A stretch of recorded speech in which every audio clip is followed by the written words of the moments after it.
Hello everyone, welcome to the Lost Ever Tavern. I am your host Nitsify. Welcome to the Rum and Harbor campaign. For those who don't know, this is a little campaign about little pirates doing little pirate things. Thank you. Thank you. We do have some players here. Just a few. 4 specifically. Unless you want to count the 3 versions of Anya that's like both behind the counter, on the counter, and on top of Acrid's head. If you want to count Steve, Don't worry about it. We don't talk about Steve, so... rest in peace, Steve. Fuck is Steve? Dude, have Rest you in never peace, seen Steve. We will miss you. I see that you Okay. never looked up on the wall. Steve is like the, the fish that we have mounted to the wall. Exactly. Steve. He's the Fey Marlin. Yeah. The swordfish, if you will. That being... No, we actually determined he was a Marlin, but he was from the Fey Sea. Oh, that. Yeah. I'm gonna be honest, I thought you were just calling it something completely different. I'm gonna be real. But I understand what you're saying, yeah. Now listen, just because I am gay doesn't mean I'm gonna call a fish gay. Yeah, okay. Yeah, because that's what I thought you said. I was like, well, we don't know that. He's dead. Fey, not gay. Okay. Either way. Fey with an F. We have 4 players here. Speaking out loud, we have Shadowcat Anya, who plays Lindry. Hi. She doesn't have to worry about fun fact today, unless she wants to, and that is because she has not been feeling grand today. So if she dips at any point in time, y'all know why.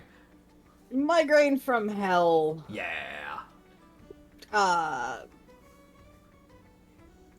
Besides migraine from hell, we have headache from heaven. We have Acrid, who's playing Loki.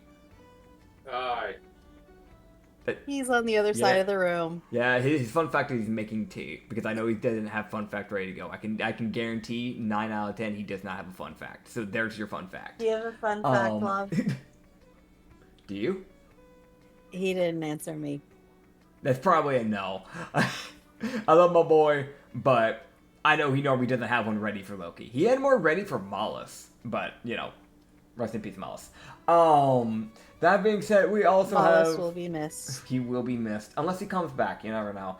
We also have Bizarre Man, aka Bog and the Frog. Wait, hold up, no, What reverse the fuck that. do you mean, Pause, Bog and the Frogs? Pause. Frog in the box. There. Thank you. That was when I genuinely a mentioned that it's misfeed. Bizarre Idea Man? There you go, thank you. Also known as Reed, and he plays a certain thing known as Usagi. Yep. Yeah. I don't. You have a fun fact? Can you go back to me for a fun fact? Yeah, I need to think of one. real no, fast. you're good. This might just be one of those days where we just don't do fun facts, we'll see. No. Oh, wait, no, I got Oh, one. okay, yeah, throw it real quick. Okay. Mhm. Usagi has never ever been with anybody that isn't at least 2.5 times his weight. Well, that's not very hard. That's not a very high, bar to No, beat it isn't. there.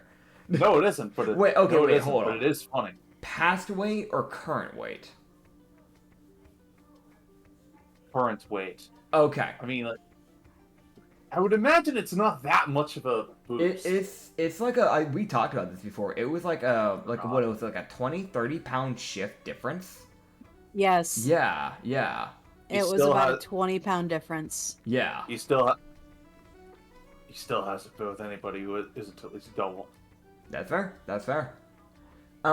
We also have last one. We have Isa playing Oblak. Damn, she did not like I'm that. doing something. I'm geeking. You're No, I'm geeking? kidding. You're geeking? Nah. That's fair. You're still finishing up that game, I'm guessing. Yeah. Yeah, that's fair. You got a fun fact? Besides the fact that you hate Shindayo and you want to kill him? Like, is there anything else? Huh? Oh, that's crazy. Wild. Wild, even. Such a ludicrous thought. What? Such a ludicrous No, thought. It's crazy. I would never. Oh, goodness. Either way, Never. quick look. Why are you That's laughing crazy. about the, you would never? Are you saying you would? Nah, nah. Oh, Ubix man, never yeah. hate that guy. Yeah. Keeps calling her a friend, maybe. Oh, Yeah, I remember yeah. the fun fact I was gonna share. Oh, okay, what is it? What is it? No, this is funny. This is funny. Mm-hmm. When Ubix was a human, Mhm. his wife was Milfafibra. Oh, right. Yeah, That's a that fun got fact. canonized. Yeah. Okay. that's- Yeah, it's canon now. That's how Canon Milfafi thing. turned into the mill. We joked about that, and then for this is just a thing that's food. I'll be right yeah, back. yeah. Grab your food. Grab your food. Quick little reminder for everybody in the last episode. There was a bunch of keyboard mashing that sent people to the nine heavens. Nine heavens? Yeah, the nine heavens. Yeah, there's nine heavens actually. Not even a joke. There's the nine heavens and nine heavens. 50? Wow. Nah, 90? not 50. No. Damn. You keep boosting it. The game's over. So- I can be more coherent. Oh now. yeah, no, that's fair. That's fair. Just for a reminder for everybody who was here last time, it wasn't anything crazy. Wasn't any crazy combats going on. But the players No. basically landed in Hinzair, met with essentially a demigod, and they got to basically just kind of go do their own thing. Usagi took his his gals out on a date. Ublex went with Shindayo, got called friend, got angry, walked off. And got to meet Olana and a random Eladrin, half Eladrin. And on top of that, Loki got to watch a ship of monster hunters get annihilated with a literal orbital strike of pure radiancy. That boat is gone. There are no traces left. And Landry got to approve some upgrades for his ship. So, kind of a mix. But we ended off when you guys were starting to get close to the nighttime, because there was some stuff that was supposed to be happening during nighttime. Where some people are supposed to go find certain people during night for certain reasons. I guess I should actually ask this, because I know with everybody else, I know Loki was just directly heading to the city square after dealing with the temple to go to night. And we were kind of just immediately jumping to night, but I didn't really think to ask this. Are you, Ublex, are you just gonna just head to like the town square now that you are like done with the people in the temple type of thing?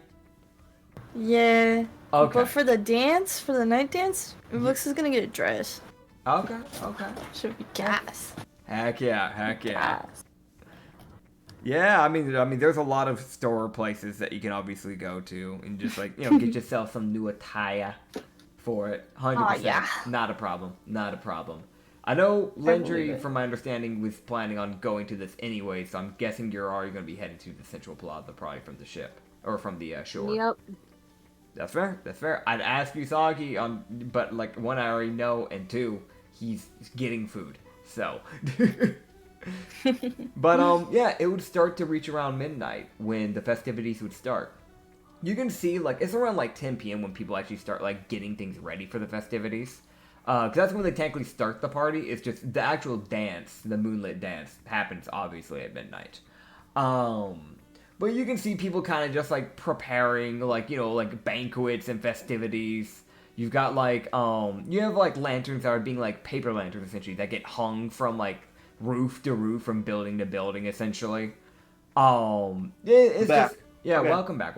I'm describing the festivities. I literally is just getting stuff confirmed right now.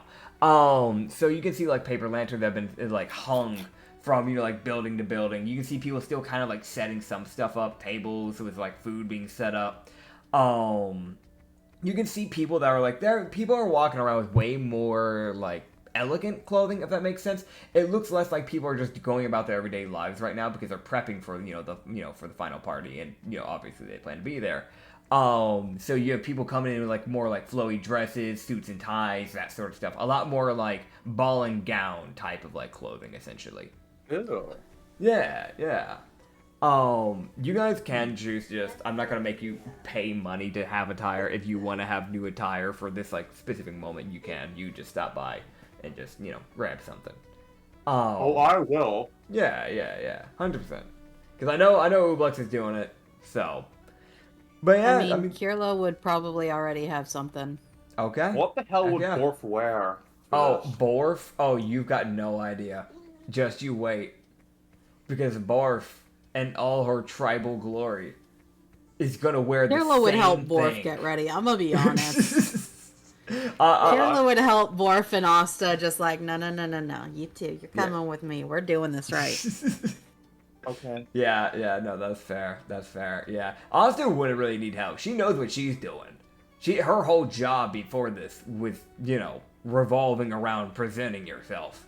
All I can imagine is Can it Borf. also be helpful to have somebody else assist with Borf? Yeah, I can yeah. imagine. All I can imagine is Borf just breathing wrong and just ripping the neckline immediately. I'll be real. You're more likely to get Borf in a suit and tie than an actual dress or anything. Straight up, that would be more towards what she'd probably try to lean to. But yeah. No, y'all will be able to run the NPCs through here. You guys obviously have the people that you want to go for. Around midnight is when the dances would start. Straight up, you guys can let me know what your attires are going to be once I get done describing everything for, the rest of the festivities, so y'all can kind of bounce off of it. The interesting thing is, I know a lot of times with festivities, people think of fireworks, that sort of stuff. They don't use fireworks because fireworks are they're kind of a walking disaster waiting to happen a lot of times. Not to mention they're also a fire hazard. And for people who are pretty, intertwined with nature, they wouldn't exactly be keen of that. But they do use a lot of magic to create a form of fireworks. So you're seeing a lot of magical light displays of all sorts of yellows, reds, blues, greens, basically shooting into the sky. And then, it's essentially a silent and non-deadly, not dangerous, just magic show of just pure lights, just in the sky. Ooh. And you can see when this is around 10 to 12 is when they start doing that, and they start dimming it down when it finally hits midnight. Because when midnight hits, they do the dance. They just want the full bright light of the moonlight just coming down onto the people. Very nice. Yeah. But it's a very lively city. This city has an obscene amount of people. You're looking at a city with 5,000 people. Compared to the other places that you've gone where, the highest was Gao, with, 2,000 people at best at their capital, this place is running with a 5,000. And that's, underestimating it. There might be more.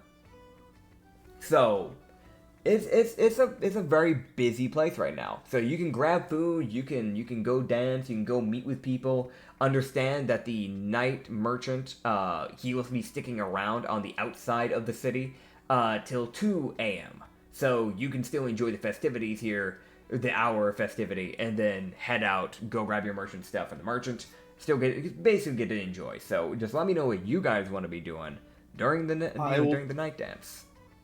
I'll be spending the first hour of it dancing, and then the second hour getting rich. Heck yeah. I.e. going to the place. That's fair. Yeah, midnight, you can dance. It's a lot of the actual dancers, the festive dancers, the ones that, they probably do this every week and probably volunteer for it, are belly dancers. So you're seeing more of that form of dancing, just in the moonlight. Ooh. That's kind of the more common thing they seem to do here. Very nice. Yeah. I sent you a message. I've been sent a message. Let me check. I know Loki would try to find Usagi and Kirla and tell them the people that he was told to tell them to look for. Yes. So you can spread that information over to them so they know to look for. Yeah, Usagi, you're supposed to look for a blonde elf, kind of muscular, tends to carry a bow on him. Kirla, you know that with the help of Loki, that you need to look for a one of the belly dancers with a flowy blue dress with platinum blonde hair. Also, I see the picture you sent me of the two pants that you'd probably try to put Borf in. You are more likely to get her in the one on the right. That's why I said Yeah. That's why I typed in what I said. Asta's more likely for the left, 100%. Yeah. Because, let's be real. You try and get Borf in a dress, and she would throw hands. I figured not. That's why I was looking for something with a pants option, because it's oh, no. Let's put the pair of them in something that kind of matches. 100%. Do you want to describe the outfits for, the two that you've shown?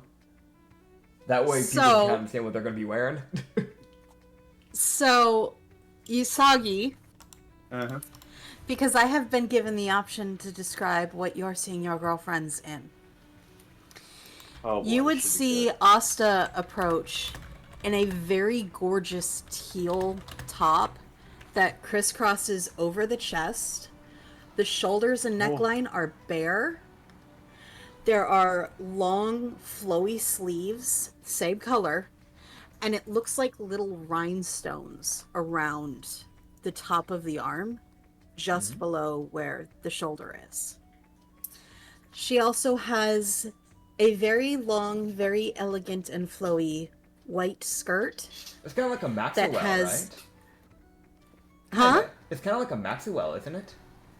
Am I It thinking of the kind right of type? is. Yeah. It kind of is, but it's also got that same teal blue as an outer layer that kind of ties at the waist. And there are tiny rhinestones hanging from the blue part.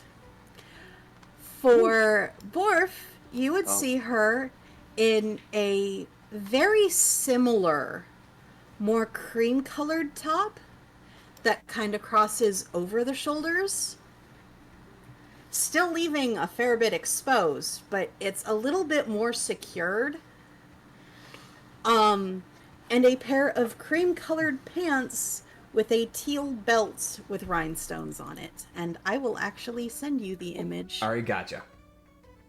I got you As on that you bit. see Holy. Asta and Borf There you go. done up via Kirla. Heck yeah. My jaw, Usagi's jaw is going to drop just before he like quickly clicks himself. It's just like, oh Just to my. find his job. Kirla would just, I'm going to take that as a compliment yes, and Yes, let you you go should. have fun with your ladies. thank you. You can. I want to mention the difference between these two because you can see Asta, she's perfectly fine with this, and then you can see Borf kind of like just like tugging at like the sleeve, like this sucks. I don't like this. like Listen. I don't Just like gonna- this sleeves. I have a lot. As I go off to lead them to dance, it's just like, yeah. pointing to Asta. You look positively radiant in that. Thank you. And for Borf, you look just as beautiful. And if it's that uncomfortable, don't worry. I'm sure you'll be aching to take it off. Oh yeah, no, definitely. Next hour, I'm 100% going back to what I wear. That was supposed to be a line. Oh, never mind. Set to a goal. The flirting has failed. It worked with Asta. Borf is not one to Borf's pick not up on smart that. enough. No. Hey, bro, you don't gotta try too hard. They're already yours. yeah. It's fun. Anyway, it's fun though. And besides, she Yeah. doesn't like hearing compliments. Anyway, Yeah. So Borf will grab you and throw you into the air, and then catch you. Yeah, there's that. I'll be straight up. Oh She'll my. throw you like a probably a good 25 feet up into the air. bullshit. Just kind of spin you in the process. That's how she's going to kick up the dance. I'm just letting you know that. Awesome. So I yeah, see no problems with this whatsoever. it's straight up. I'm gonna be honest. Asta immediately can do the belly dance thing. Like she understands that she's probably done that thing before as well. So Of easy, course. not a problem. She goes with it. She just kind of joins in with the crowd slowly but surely with that. But Asta, I mean, again, it's like a null. Like the most they typically do for dancing is like rain dancing, which is a What the lot. hell is ring dancing? Oh, rain dancing is when it comes to like no rain dances, this is not supposed to be the same as actual rain dancing IRL. They're very different on how they are done. Noel's rain dancing essentially is a mixture of like chanting to the sky, raising your hands up to the air, and like stomping and doing like certain like movements with your legs, essentially. Okay. With just like going in a circle. You normally have like a train of people doing this. They typically do it because gnolls typically live in desert areas, which are typically lacking rain. So it's normally their attempt to try and, get rain despite normally not having druids. Sometimes it works. Okay. Normally doesn't, but they try.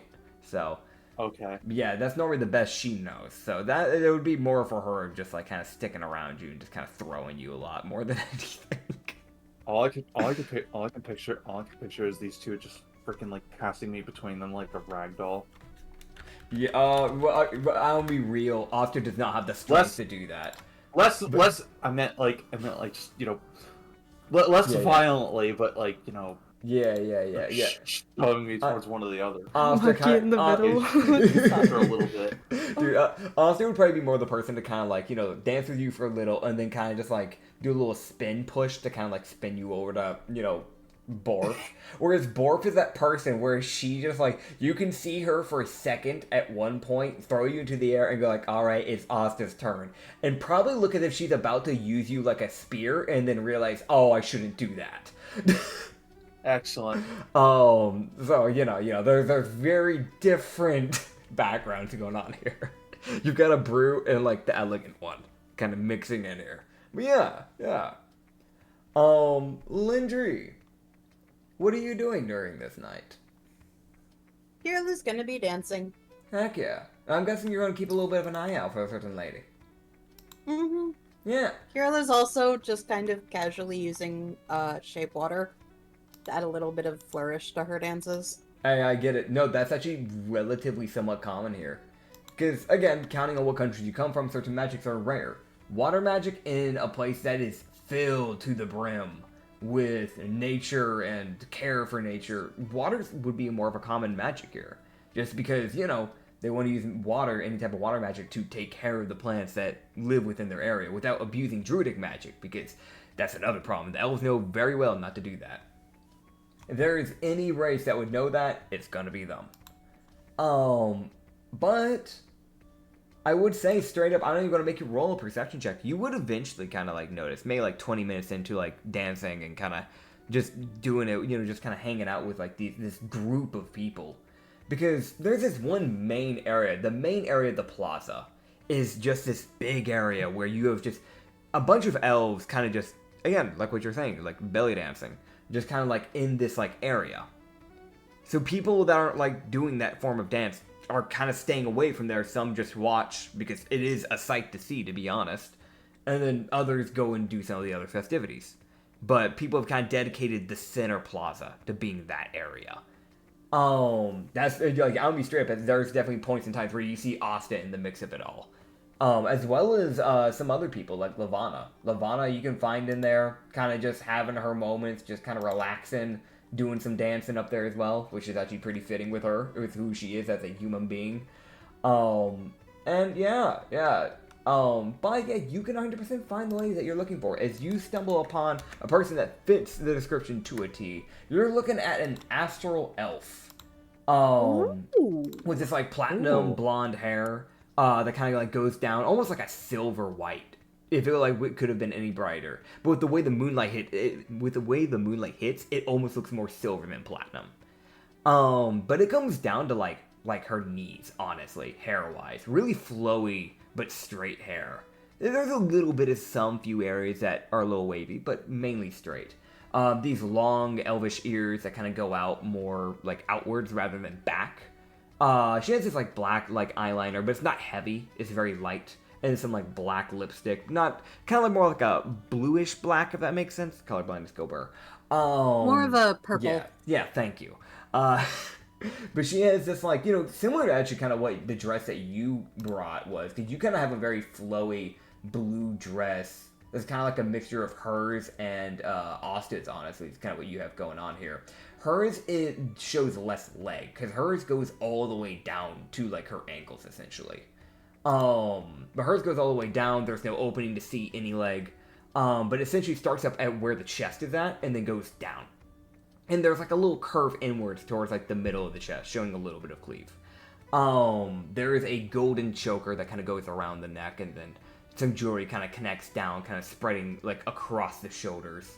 And, even, like, these, like, I'm trying to think of what material. I cannot for the life of me think of the material for the gloves. You know those gloves where like you can kind of see through them lightly? They can kind of, not fully, but you can somewhat see through them. I cannot think of, not latex, that's not Fishnet? it. Fishnet, thank you. It's kind of like a fishnet type of like glove, essentially. Where it's that very thin fabric that you can see through. But it's supposed to be like this light blue with these like golden, designs intricately just going up the sleeve. And the glove goes from the palm, doesn't cover the fingers, but it covers like around the palm all the way up the arm and barely stops before the ball of the shoulder. But yeah, you would see her dancing in the moonlight. Very nice. Kirla makes her way over. Heck yeah. Yeah, so you can make your way on over. She just kind of look over to you and just go, what? Night. How are you doing today? I'm doing alright.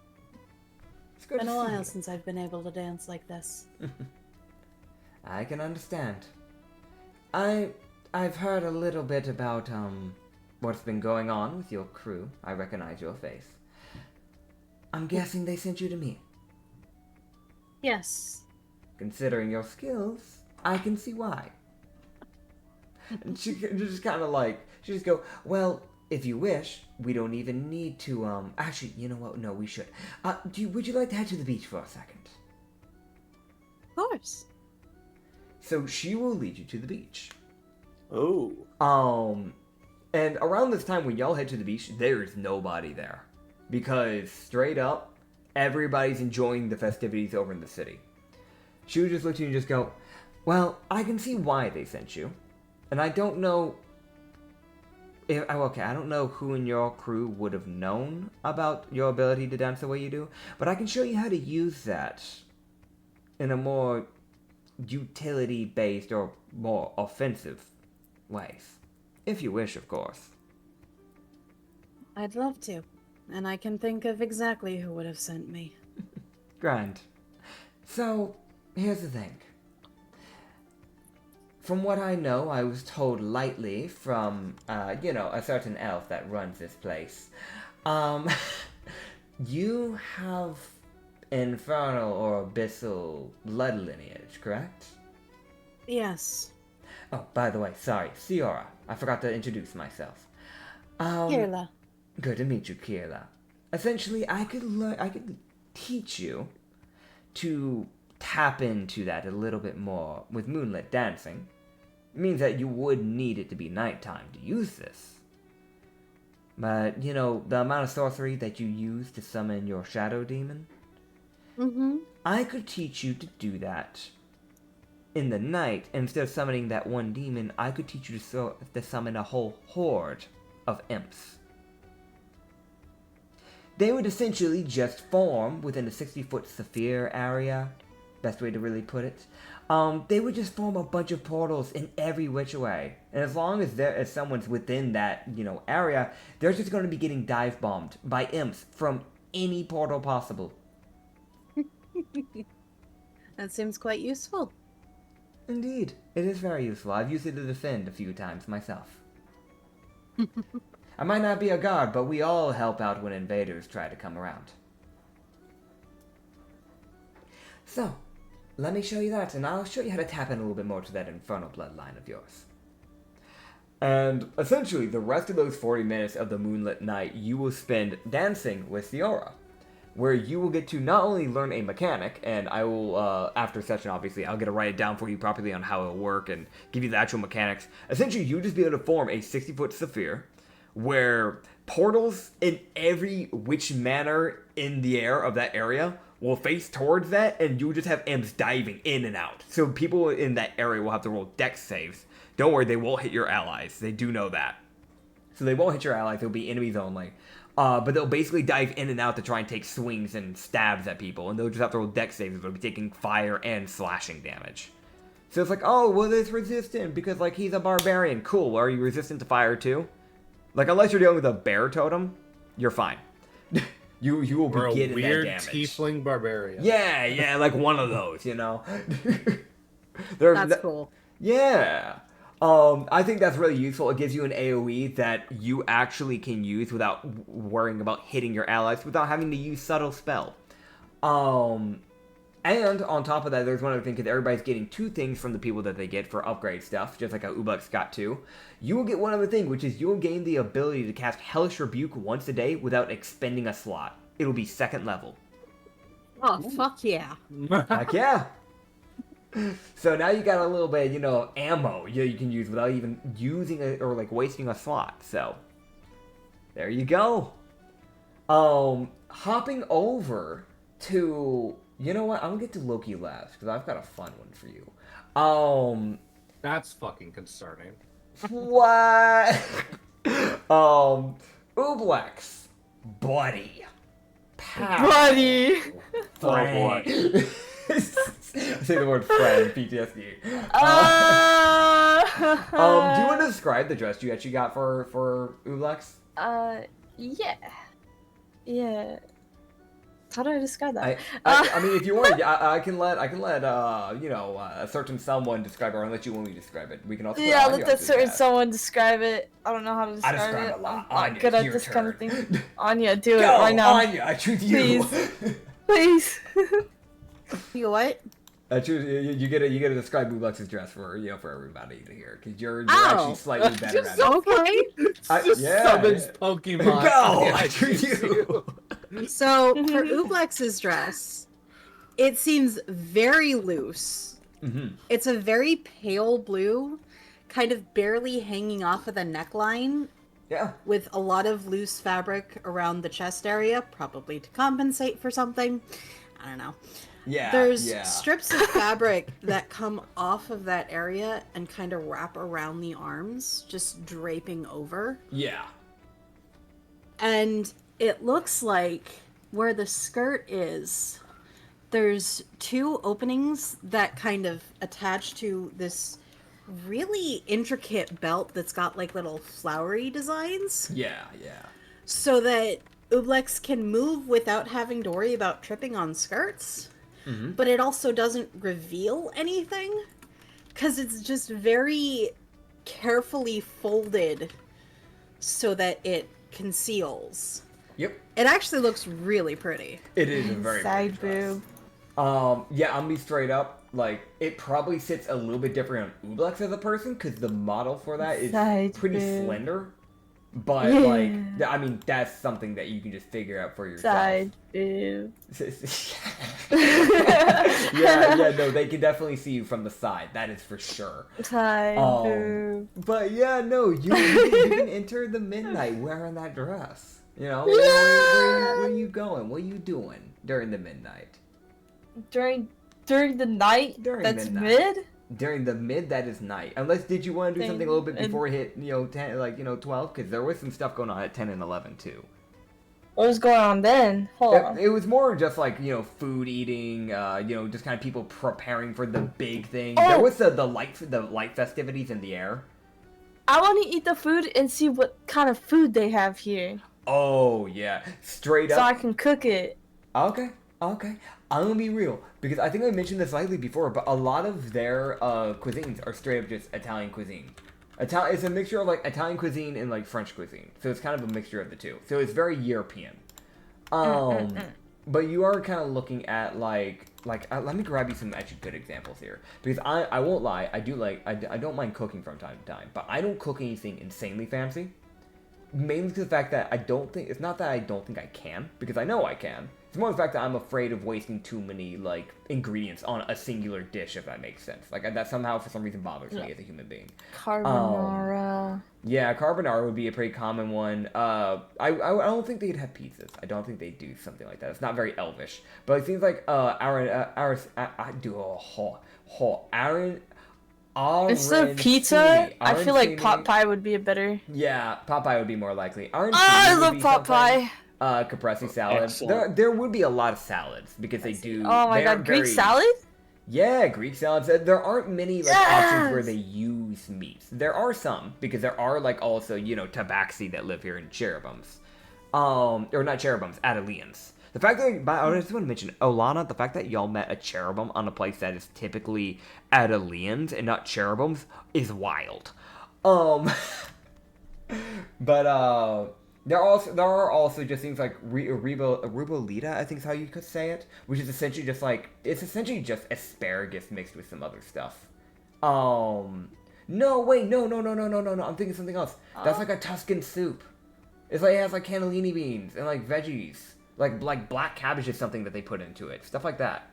You can look up stuff like literally it's mainly a bunch of soups, salads, a few like meat-based foods. But it's a lot of fancy food. That's the big thing. Because you'd realize that a lot of the chefs that have cooked for this festival, a lot of them are not just like, oh, they work for like, the everyday tavern. These are like professional chefs. Some of the chefs that are doing this were ones that are actively working as private chefs for nobles in the city. Shit. So you're getting the like proper like fancy stuff. So, yeah. They also have, like, wines out. So they have, like, wines, because elves typically don't really grab high alcohols. Neither do tabaxi. The only, like, somewhat, like, heavy alcohol, quote-unquote, is probably from the Adelians. And they're not even that heavy. They're just, like, medium weights. So you're looking at things like a lot of wine is the main thing. You would see, like, there are, like, a few, like, cocktails that, like, the tabaxis have put out as well. And straight up, you just find beer, because that is common for Adelians. Beer and whiskey. Pure Very whiskey. nice. Yeah, so you can definitely tell which races brought what.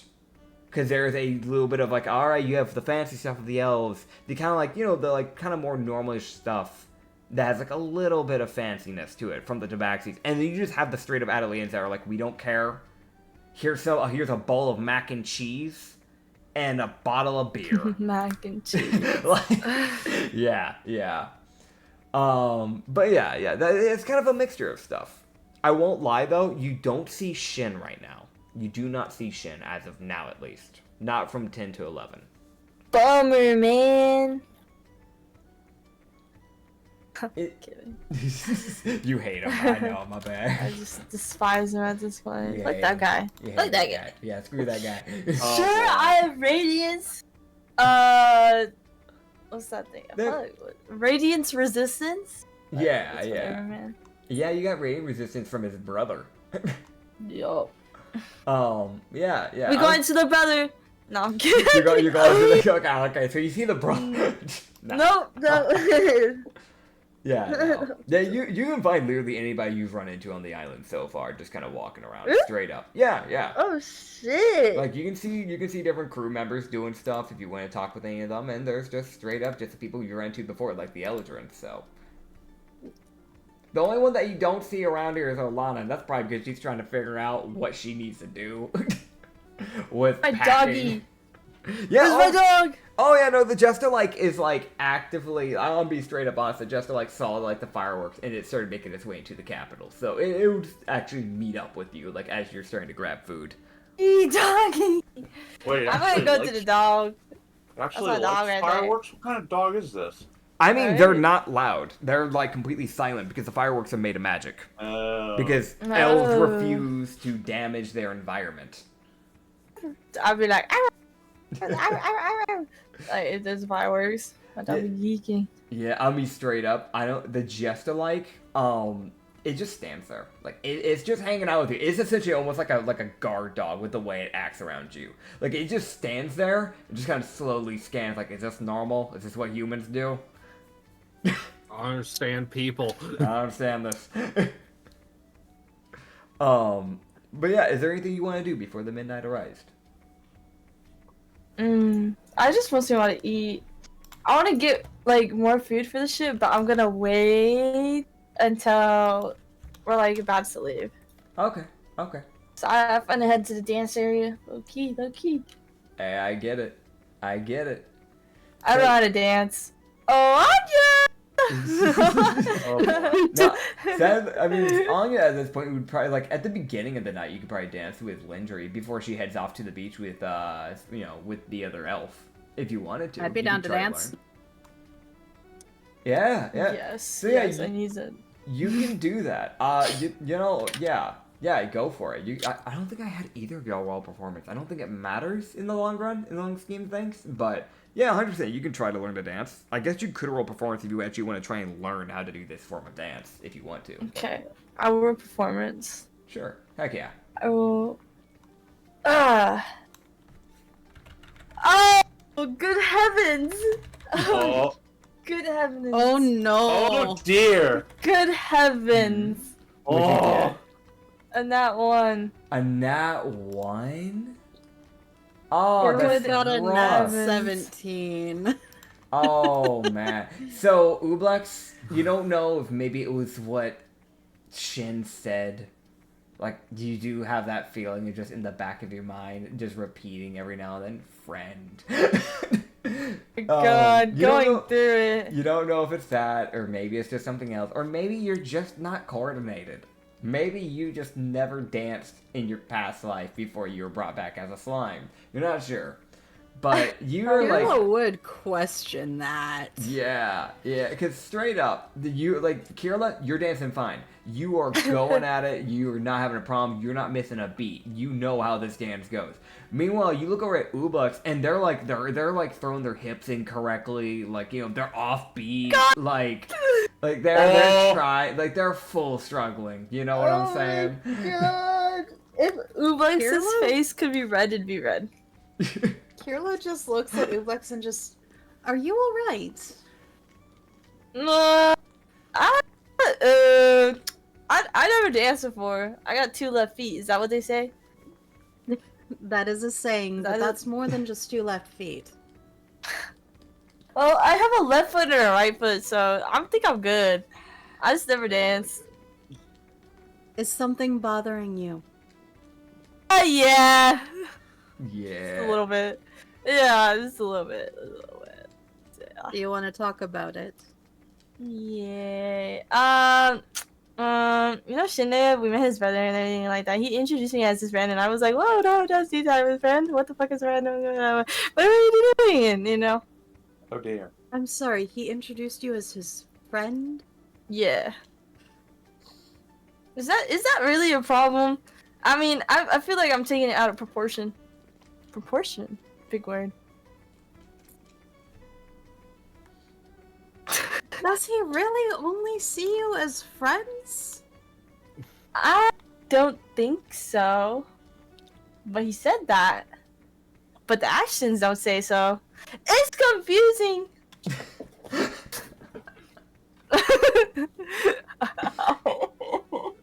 Lex really just sat here, walked up to a hole, grabbed shit, and went head first. You need to talk to him about this and find out exactly what's going on. Yeah, I don't know where he is, Loki. He might be at Oh the dear. temple of the Death God or Look, something. he's not here. You He's will not here. Goodness. you will get a poke from behind. Oh! Oh my god. Please He's don't right scare behind me. me, isn't he? He's right behind me. Standing behind you is Yori. Oh, thank God. Yeah. Oh fucking hell! I got scared. I got scared. Straight Don't up, scare me, like- she blends up in this crowd. Most of the elves stand around like 5'5", 5'6" on average. 5'5", 5'6". Yeah. Yori's 5 foot.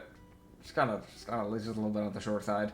She kind of just Wow, like, how short you are. yeah. She's not tall. I mean, she's a kitsune. Volcanic kitsunes are naturally shorter than typical kitsunes. Fuck, I'm fuck. even shorter. God, Yeah. I don't. You can't Yeah. see me. Yeah, I'm no, 4'6". You blend into the You're crowd just- completely. Yori would have poked Ublex, just to let you know. Oh, thank you, Yuri. Just for clarification. But she would just kind of go, "Hey, don't mean to pry, or Yeah. not really pry. Not really trying to bother. You know, I know you're talking with co-captain Highlandry. Nah, Yori. Yeah, she just kind of give you like a nod of like yeah. She just go, Ubux, if I can, I need to see you for a second, if possible. If we can just, you know, maybe just head a little bit more over this way, a little bit out of the crowd, 'cause it's kind of hard. 'Cause, you Yeah, know, yeah, I'll come with you. Yeah. I'll come with you. I'll Yeah, come with you. yeah. Yeah. yeah. And Okay, yes, appreciate it. So she would just kind of like lead you over to like essentially there's like a little like area that's a little bit more secluded. You know, not many people kind of like rustling through it. There's like a garden area essentially. There's like maybe 2 or 3 other elves here, like just kind of like they've more secluded themselves from the craziness and the crowd. Kind of more just like talking and chatting like over wine, that sort of thing. And you're just gonna go, right, so I was told to bring you here. So, bye! She Oh, you're leaving! Oh, nah. I think that's... Oh, Luke's just covering her face, like, just, like, groaning shit, like, oh! They're just done. They're just like, nah. I just love the thought of her just going, okay, bye, and then just teleporting. You can feel just a hand come onto your shoulder. You know this hand very well. Oh boy. Touched me. He's touched me once before, I think. Yeah, you know how it is. You would hear from behind you, Shen. As he would just go, I apologize. I have, I guess, some explaining. So. God, words, right. First of all, these are for you, and he'd hand you a bundle of blackened, like, midnight blue roses. He called me fat. He did not. I'm kidding. No. So big bag. I ate too much. But no, You're like fucking Yor from Spike's Family. Jeez. No, he'd hand you or try to hand you at the very least, unless you want to slap it out of his hand for some reason or something. He would try and hand you the bundle of the black and blue rices, essentially. Yum. You were just Yummy food. Yeah. Okay. Well, yeah, that's one way to look at it. Like side eyes. And looks at the food. The bag of shit and back of the food. I actually do have a outfit that he would be wearing in this because it is more of a elven attire for this. I hope he looks like a slut. So I've got this. What? That is crazy. No. This is more of like kind of traditional, like traditional. That's pretty cool though. Eisenhower, type of clothing. It's just like like pretty like skin tight black compressed like shirt. That goes like, basically like it's long sleeves, it's thin material, but it goes up the neck like a turtleneck and basically goes all the way down to its wrists. And then black pants with like these like dark brown boots that are kind of like have these like black laces. But he also has this like this kind of like dark forest green robe, essentially that goes over specifically his left shoulder and ties like basically goes underneath like this like belt that goes around his waist. Straight up, this man just, you probably didn't realize as much, but he has a little bit of an hourglass, and he looks pretty well built with this type of clothing, but it shows off the figure a bit better. But it does have some, like, golden designs, intricately, just kind of mixed within parts and pieces of, like, the cloth of the robe. But yeah. He would just look to you and just go, I need to apologize. The things that I said was wrong. How do I put this? I wasn't sure if you were okay with being called more than a friend. Because I've seen you as that for a long time, but I didn't know if you were okay with that. And seeing how it affected you, I apologize. I don't wish to ruin what we have. Damn. Ubik's gonna say that. That'd be a crazy response. Just damn. Damn. Shit, sitting here like, what do I respond with? So, wait. I don't know how this shit work, low key. I What's don't. saying? Happily munching on the pizza. I don't quite know either. I typically don't talk with people. The only reason why I even bother talking with people is because kind of you. The plan originally was I was just going to stick around for 2 or 3 islands and then depart. Not say a word to the crew, and things changed. So this is new for me. But it was gonna leave us. That was the original plan for him, yes. Man was gonna pull a Loki. Yep. Shit. But I've lost like such a good memory. He's been so good at the fights, low key, high key. Yeah. Bastard. Oh, this fucking bitch. You like to say that? Bitch. This is also, I'm gonna be honest, this is I think one of the only times you'd ever see this man walking around with clothing where you can actually see like the majority of his hair for once. Like he's not wearing a hood, which is, that is a bit different for him. Just in general, it's a bit different. It is also common in Elven culture, similar to in Korea. It is similar in common for the guys to wear light forms of makeup, so it's nothing heavy. But he does at least have some black eyeliner. It's not much, but it is there. My Shayla! Ah. But yeah, you can see his hair's gotten a bit longer compared to what, is normally the case. It's like a bit more on the shaggy side, slowly. So, a lot of, like, the hair on his right side basically covers that eye. So you basically just see his left eye. And it kind of comes down to, like, near his shoulder. I'm saying, like, near his shoulder at this point. Damn, it's kind of goated, low key. That's kind of freaking goated. But he would look to you and just go, well, I do have to participate in a certain thing happening near the end of the midnight dance. But if you would be so kind, I'd love to have you as my dance. I don't know how to dance. You have to really teach me. I don't know what to think. You want to know the other reason why I Are we brought you back friends? here? I don't know how to dance either. Oh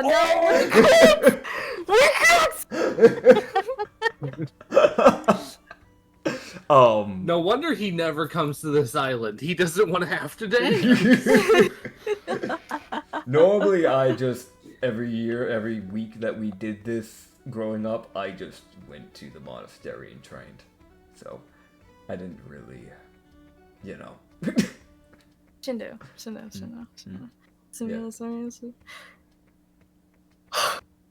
Did you have friends growing up? Well, you just gotta go, God. Normally I wouldn't want to answer that, but I feel like I owe you, so no. I devoted my that entire explains life. a lot. Yeah, Okay. Yeah, I devoted my entire life to Okay, Shindayo. Koskin. Yes. Remember that friend that you met one guy ago? Give me this little pendant, right? Yeah. You view him as a friend the same way you view me as a friend? I don't view him like you, no. Okay. Enough. I don't think I'm a friend to you. No, I don't think you are. I just didn't know if you felt the same way. No, I did feel the same way. Oh, okay, so... yeah. Oh, okay. Okay, No, okay. I just didn't know if Yeah. you were okay with that. Yeah, no, I'm good. I'm Lord. good. Oh, yeah, please. Okay, Yeah, okay. yeah, Yeah. please, Alright. please. Yeah, Oh yeah. my gosh. So it was just like this and no, please, Yeah. call me that. Please stay. Alright, so I can... I'm yours. Yeah, you are mine. It was like fucking alien shit, bro. I'm gonna be straight up honest. There's like two of the elves that were here have like kind of like left because they probably wanted to have like very private chatter. You see one has just stuck around. They're like kind of like hiding like behind like one of the bushes. Like, oh hell yeah! They're like, yes, Fucking yes. just like gossip like. guy had zero peeking, like, friends. with it.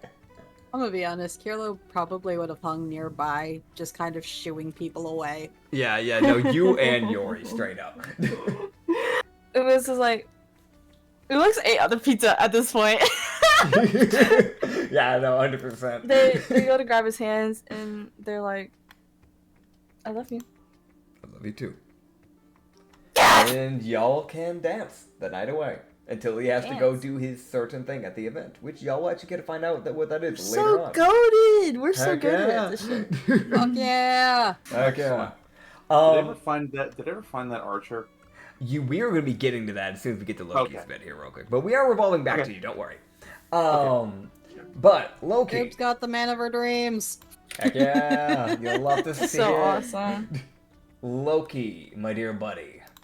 You go What? out into the night. Yep.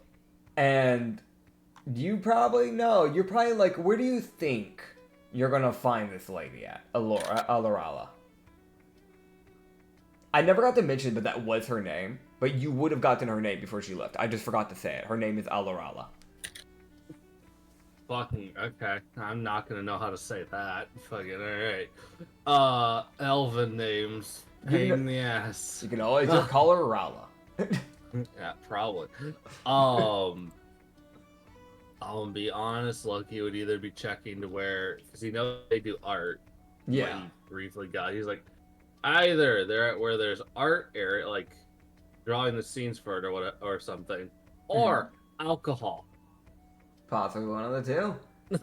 So, so you can go and I'll roll and actually see which one she's currently doing, because both are very much possible options. Straight up. Okay. Like, he's like either where the alcohol is or where the art people are, of which only one I understand. Heck yeah. Also, this whole like balls shit I don't understand either. Oh, but Loki's not changed his clothes. He doesn't know a damn thing about this.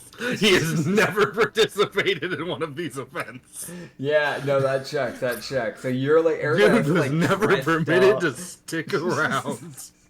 So like everybody's like dressed up, right? And then like you just come walking in with like, what does Loki wear again? Like straight up, isn't it just like a jacket and like It's a jacket and like yeah.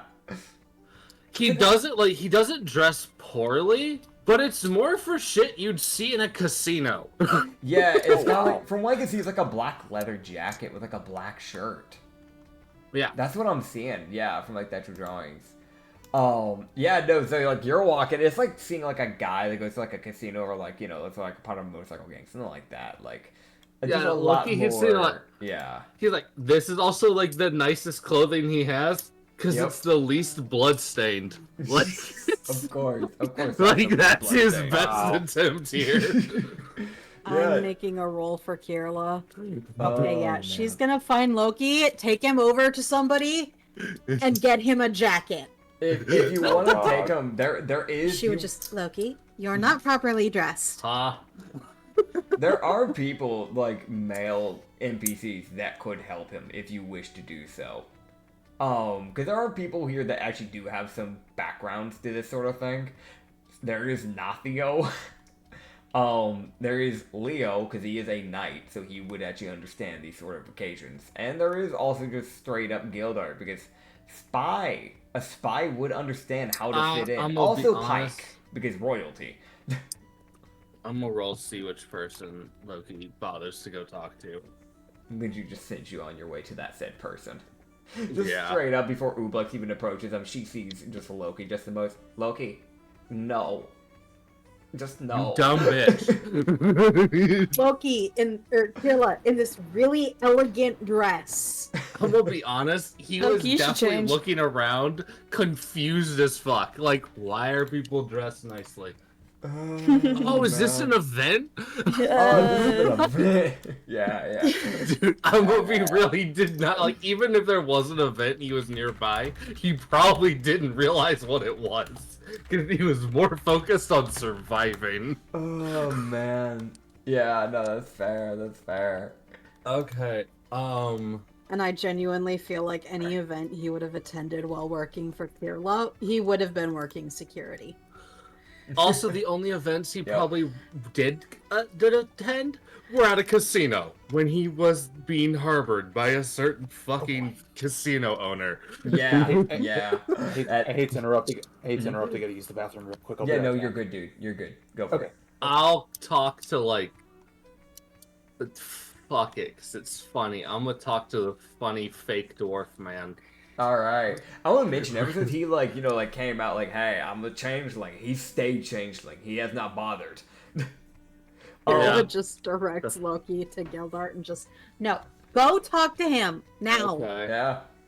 Where's Yo, fuck Skildart? You know what? you I'm gonna see- check the alcohol. Yeah, no, he's at the alcohol bar actively. Like, he is like, again, he's like a white changeling, pure white, because that's how changelings are.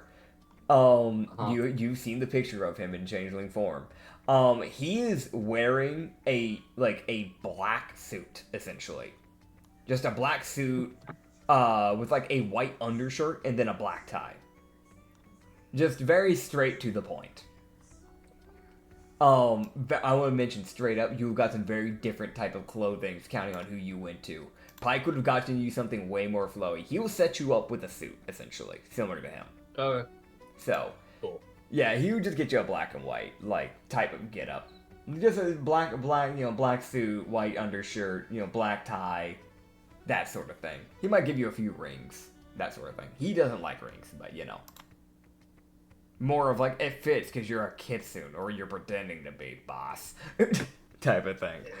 Yeah. Yeah. It's like I am the. Yeah, no. Fucking. I feel like Loki's like sitting like, these rings are a hazard. If I become a demigorgon, they will fucking cut the circulation off of my hand. Yeah. I just clicked on Pinterest for half a second because I was getting some, trying to get an idea for, the clothing stuff, and I immediately just got flashed. Okay, Pinterest, that's not cool. Thanks, man. That's not Hey, can you something I show me, wanted. DM me it for Nah, personal use, just to make sure it's okay. I closed the tab as soon as I saw it. I did not need to see that. Mm-hmm. Okay. So what in the world? Okay, DM groups are crazy. So you can 100%. He would set you up with the suit. Wouldn't be a problem. And you can go find the lady. You would actually find them actively painting. So they've gotten near the square area essentially, and where the main festivities happening.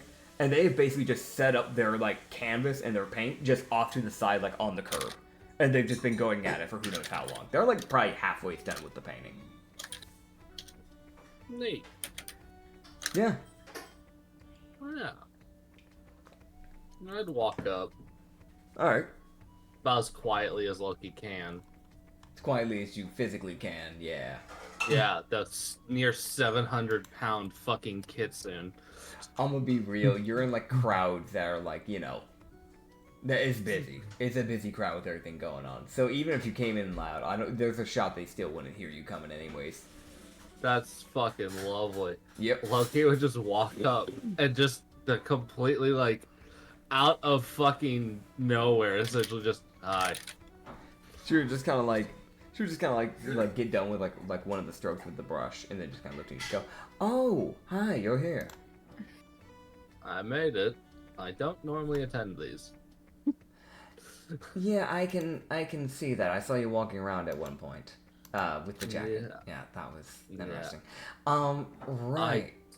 Never really attended these. I won't lie. Yeah, it's fair. It's fair. It's not very common to do it. Normally a whole city doesn't participate in something like this, so it's not exactly a common thing. Yeah. But if you're willing, like I said before, I could teach you something. Sure.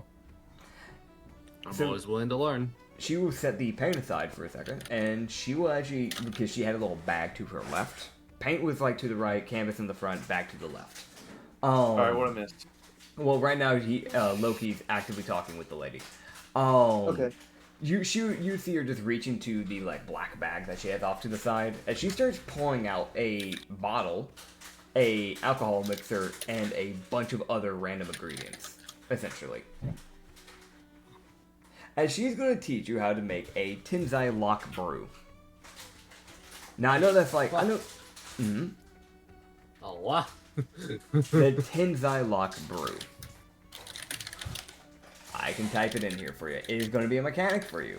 So let me just yoink, copy, and I'll paste it. So I don't have to retype it to you properly. That is not how that's spelled. There you go. you put tin and Zai, it's separate words. I don't know. No, you're good though. You're good though, because that's the character's last name, so that's where it comes from. Okay. But essentially, when you drink the brew, you can have like one ready to go per day. Essentially, and only you would be able to drink it straight up. Oh. Technically, NPC-wise, Gildar could drink it, but for balancing reasons, I don't need you handing out 2 of these, like, to like, yourself and to someone else. So it's supposed to be meant for you. Okay. Essentially, it's a obscenely strong brew that you can drink once a day. You drink more than one in a day, you will pass out immediately. There will be no con save. Oh dear. But you essentially, let's say you fail something, right? You fail a save, you fail an attack roll, something like that, right? You fail a roll. You drink the brew, and it becomes an automatic success. In fact, it becomes a crit. Oh. So, you can only use it when you have failed, but essentially you drink it beforehand, right? So like you use a bonus action, you drink it, so that way next turn when you fail something, that thing immediately becomes an automatic success. You can do it once a day. Oh, cool. So because I realized a common problem that was happening for you was you were rolling really bad, so I was like, you know what? I'm trying to like cater these mechanics kind of towards y'all in like the best way I can. Your whole thing is straight up. One of your fails just isn't a fail anymore. So, Hooray. yeah, straight up, you turn that thing to a crit. You could get a nat 1 and you could cancel it out with a nat 20. The only thing is that, there's no other thing. It's not I thought about originally making it to where it's like, oh, the first thing you fail becomes the nat 20. I was like, you know what? It'd be better if he can pick. So, you can pick which fail to use it on. I just love the idea. Loki swings a chain, misses, drinks a potion, goes, no. And they just feel a pang. They're like, what the fuck? Oh, man. Like, why am I hurt now? Oh, man. Funny. But yeah, Oh, yeah. you get that, and on top of that, you will get, by drinking the brew, just so you have a test, because, you kind of need to learn how to make it, so you definitely need to make sure that when you test it, you gotta test it, so that way you know whether or not it works well. You get the tough feat. Oh, no. Yep. So, you're now even tankier. Oh, no. The regenerating fucking tank of the party now has even more health. Yay! Yay! Real quick, by the way, we're gonna pause for a quick second here. All right, guys, we're back. We're back, everybody. Yeah, I'm straight up though. You now have that little alcohol thing. You have tough. You've gotten buffed, my dear sir. Congratulations. Yeah. So you can make that one time a day. Meaning So you get just- one charge with it essentially. So once a day, I can turn a fail into a crit. Yeah, essentially. I won't make you use any of your alcohol from your inventory to make this stuff. It's just gonna be something that you're just gonna be able to make. So It's something I make sure I make. yeah, it's just like a passive thing that you just naturally make just on the side, and we just don't mention it type of thing. You know what I'm saying? But yeah, there you go, man. Flopping over, unless you still want to talk to the lady, unless you have some dialogue that you wanted to do here with this lady. I don't know, do you want to, suplex her or something? I know Loki would still be talking to her. 'Cause he's like, I don't know many other people here, and I don't think I can go back and bother the other guy, because he's...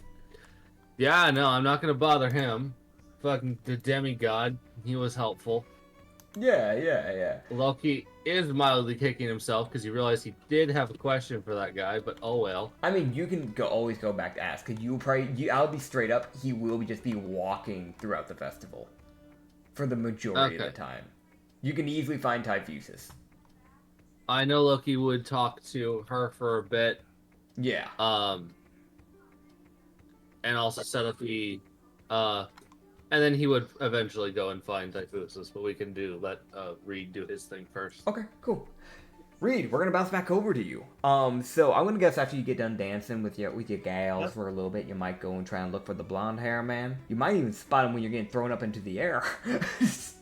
Okay. So I actually know that probably is what happens, straight up. Like, during that last throw Borf does for you, you can see, you can just spot from the side just a guy who isn't as, like, active with the festivities. He seems to be more just kind of watching from one of the roofs. Kind of more just, like, watching to make sure nothing happens type of thing. Most likely, he's probably one of the guards. And it's kind of one of those things where some of the guards they probably take turns every week. Like, all right, you get to enjoy the festivities this week. Next week, you gotta do the patrol type of thing.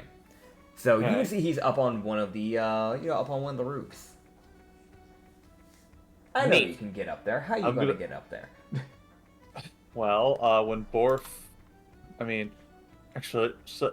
Borf grabs you, I'm just gonna, excuse me, can you throw me up to that building? Oh, that building? Sure. She grabs you without hesitation and chucks you like a spear. I was gonna say I have the gravity ring, so. Yeah. You can use the gravity ring and then just roll me a dex save to catch the edge of the roof so you don't fly over. Because your gravity doesn't stop your momentum. No, I know. I can just dispel it, can't I? Yeah, you could, and then you just tumble, like, over, the roof, and you have a possibility of falling. Can I roll acrobatics to see if I make the landing? Sure. Yeah, I'll allow acrobatics to be the thing. Sure. That's a dirty 20, baby. Heck yeah, dirty 20. Yeah, you see, like, as you start flying up, you see him immediately reach for an arrow and start, like, pulling back. As you then, roll over. You catch yourself perfectly fine. Dude, that man was totally under the impression he was being attacked. Yeah, straight up, he knocked he knocked 3 arrows onto that, like, bowstring. Peace, please. Mind explaining yourself? I was told that you know your way around a bow, clearly. As you can see, I very much do. Who are you? Well, sorry, I am frantically thinking of I'll use an alternate alias at some point. But no, there's no point here. Usagi Adorable of the crew that just arrived. Oh, you're the one I was talked to about. Okay, understood. Yes. If you were anyone else, I probably would have told you to get off the building. Right. No, that's fair. Okay. Well, first of all, I'm going to describe him. I'm also going to set a picture of him. You're looking at getting, like, a better picture of this guy, better understanding of this guy. You got this, like, pretty muscular, very well-built elf. Kind of, like, light-skinned, probably a high elf, blonde and messy hair. It's not really long or medium. It's pretty short hair. It's not military short, but, it's there. It's there. Very nice. He has this, like, he is sleeveless. He has, like, a sleeveless shirt, essentially. That's, like, the front of it is white, but the sides are, like, this, like, aqua blue. And he has a cloak that is that similar aqua blue that goes, like, around his neck and kind of drapes down, like, basically down his back, but not really any further past the back. And it has a little hood on it. He has, like, a bunch of, like, gear, like, strapped to his belt around his waist. Golden bracers that are a mixture of gold and, like, leather brown. They go, like, around his, for, like, forearm area. He is, the quiver, holding his arrows up on his back. And on top of that, I will mention the one other thing, which is the fact that he just wears, like, some, like, baggy brown pants, because he can, because he's a guard. Also, that boat, straight up. You're looking at this, like, it is probably, like, I wouldn't say it's adamantine, but it's probably a very strong metal that it's made out of, with like these like golden intricate design going on it. So you're looking at like a mixture of like these like dark grays and golds kind of mixing together. It's a very fancy belt. But yeah, he would just go, right, well, my name's Belderoth. From my understanding, you were needing a bit of help with your bow, or at least understanding in a better way of how to use it. Okay. So I'm going to take you to the training grounds. I have some other guards that are going to be checking around here, so me missing won't do much. It'll be fine. They're just as capable as I am. Oh, good. So he will take you out to the like shooting range, essentially. And for the next like 30 minutes, he's going to be like training you, essentially. Where you will not only get the Elven Accuracy feat, which is typically meant for elves, he will get you that. He'll get you a mechanic that will be known as Golden Shot. Golden Shot acts as a special, but like acts as a special when using it, but it will sacrifice all your movement when you use it, because you will get onto one knee, making yourself prone for that turn, as you will be taking a steadied shot. This mechanic would grant you a +3 to your attack roll modifier while in the position, and it will add an extra d4 of piercing damage to the shot. And that's to each shot that you take while in this, like, stance. So, like, you add that on with, like, a sneak attack, and, like, onto, like, other damages. Like, you know, you stack your, like, Yavina thing onto there, that could hurt. It's also just buffing your, like, your chances of just, you know, hitting. So straight up, he's just teaching you just a straight up better way to shoot. You do remove your movement, but considering you like to keep your range anyways, that shouldn't be much of a problem. Yep. Are you gonna send me this in text later? Yeah. I'll be doing that for all of y'all with your mechanics, so not to worry. Okay, good. Yeah. Good. Just I'll be writing it out tomorrow because I actually will have a lot of time tomorrow because I got spring break. I still work spring break, but I don't work as much. Sweet. You know. That sounds fun. Yeah, I only work 10 to 4 right now for this week. Yippee! It's a lot nicer than working the insane 12-hour shifts I typically do it. So, yeah. But yeah, that being said, you'd spend that last little bit there. Straight up, the very ending of the night, there will be an event that all of y'all will get to see. Because all of y'all will get to return back to the square around this time. As well as Shindayo will disappear like 10 minutes before then. As, you know, like the dancing would begin to end, and people would begin to be told to disperse from the, you know, square, essentially make space in the square. As Typhusis would approach and essentially take center stand in the square. As he would essentially, you know that little dagger, that ceremonious dagger I talked about before? You would see him basically have it in his hand. It's no longer equipped to his side. As he would just go, "Good people, glad to see you all here tonight. Tonight is a special night because we have an occasion that doesn't happen very often. As of tonight, we have someone who is graduating from that of the Temple of Death. Not many people meet the requirements to do so, often dying before that can happen. As you would see Shin approach. Shin! As Shin will approach him, go on one knee, and bow his head down towards Typhusis. And you see Typhusis go, "As it is per tradition, having completed the kill list given to you by Koskin of 200 lives, you are free to graduate and give your life to either your own heart or to a new god." As he would take the dagger, lift his Shin's right hand, and lightly cut the right finger's tip. As a little blood would reach onto the blade, and the sigils would begin to glow. This crimson red. Oh dear. As he would just go, Upon graduation, you are dismissed from the Temple of Koskin. May you choose to go wherever your heart desires. So where do you plan to go, dear child? And Shin would look up, as he would look to Typhusis and go, I plan to do what I should have done a long time ago, and devote my life to someone that I care about. As I will be taking an oath to Nier, devoting my life to protecting the one person I care for. Oobleck. What? As he would point to Ooblex and go, Oh, my life is yours. Oh, proposing. fuck! Oh, she's No proposing. freaking way, dude. As, This is a moment in history.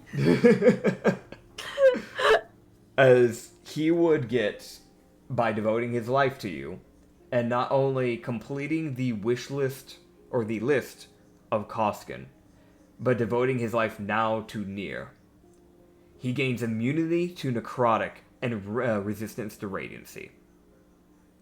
No Jesus way. Christ. And should Oh, anyone ever strike Ooblex, he can use a reaction to teleport to take the hit. He will become immediately aware that someone has struck them. I get it. He doesn't want anybody else touching me. Got it. Yep. That's the mark of true love right there. Oh yeah. Awesome. Goals. Goals. Gonna need those. Gonna get those tough feats fast. Uh-huh. Fucking relationship goals right here. For real, man. You see, straight up, I'll be real.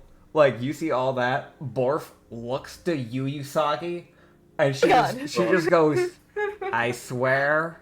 It's kind of like looks back, pulls out her cleaver, with my life. And she grabs your finger. Wait, what? Please don't do that. I swear No. with my life. Carola's gonna intervene on this and just go, but No. Borf, we understand, we understand. No, We don't need to cut this off is his not- hand. This is not how this works. No, that's not how this works. Oh. Cutting off my limbs will I not give you good think luck. you've proven more than enough that you're devoted to him. Yep. Okay. Yep. So I don't cut the finger. No. Okay. Do I No. cut my finger? No, please. No. Please don't do that. Put Please the don't. weapon away. You see Please Pike don't do it. slowly from behind stealing Please the don't do that. cleaver from her Please hand, like don't do that. trying one finger at a time. Oh my god. Please Just don't. love No. everyone talking. Pike, I- don't give me the weapon. Okay, I have a. Oh no, my no, I know goodness. how to. No, I know how to. I know how to diffuse this. Okay. Please don't injure your fingers. Please don't injure your fingers. They're very nice. Oh, well, I mean, it would heal instantly. Yes, but Yeah, Pike's with Yes. Pike. I want my cleaver back. Pike, give me my cleaver. please don't. Please don't.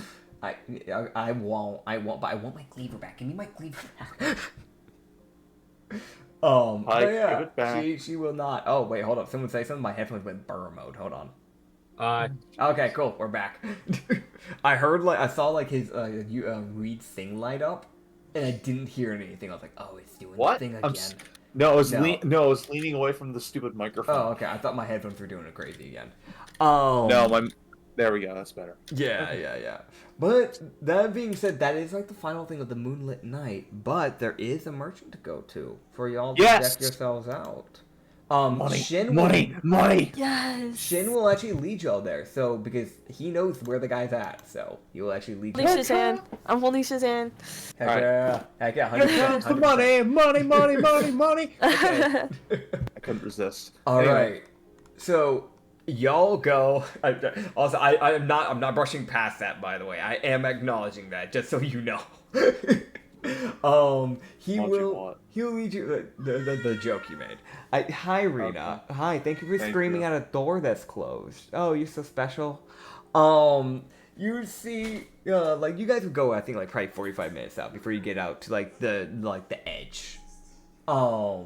As you guys would leave, like get to the edge of the city, like more to like the very suburb area where this guy's set up. I actually have a picture of him, so I will get you a picture of this guy. I know it's like normally I don't do that for the merchants, but this is a merchant that actually kind of is like, is one of a kind.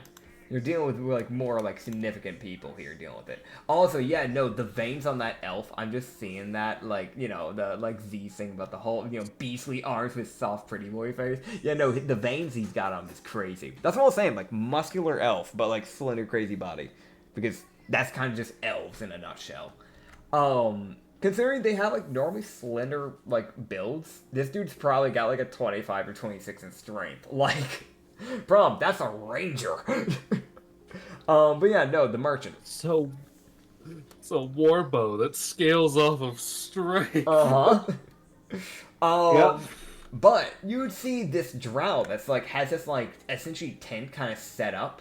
Like it's like this like dark blue, dark purplish or like ribbon that like glow. It has like a little faint glow in like the night. He has like two small lanterns that dangle from like the poles that hold up this tent. And the one interesting thing about these lanterns is that they don't glow a red, but they glow instead a blue flame. They're very small flames, but they're blue flames. Ooh. I'll be seeing a picture of this guy now, as you'll now get to see what this guy looks like.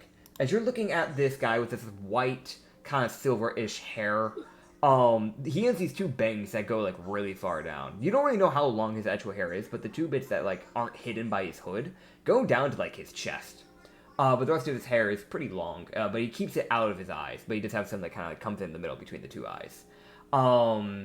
But he does have it part so it doesn't hide his ears. His ears aren't as long as, like, let's say, Sora, Soraya, He looks- the dancer, but, yeah.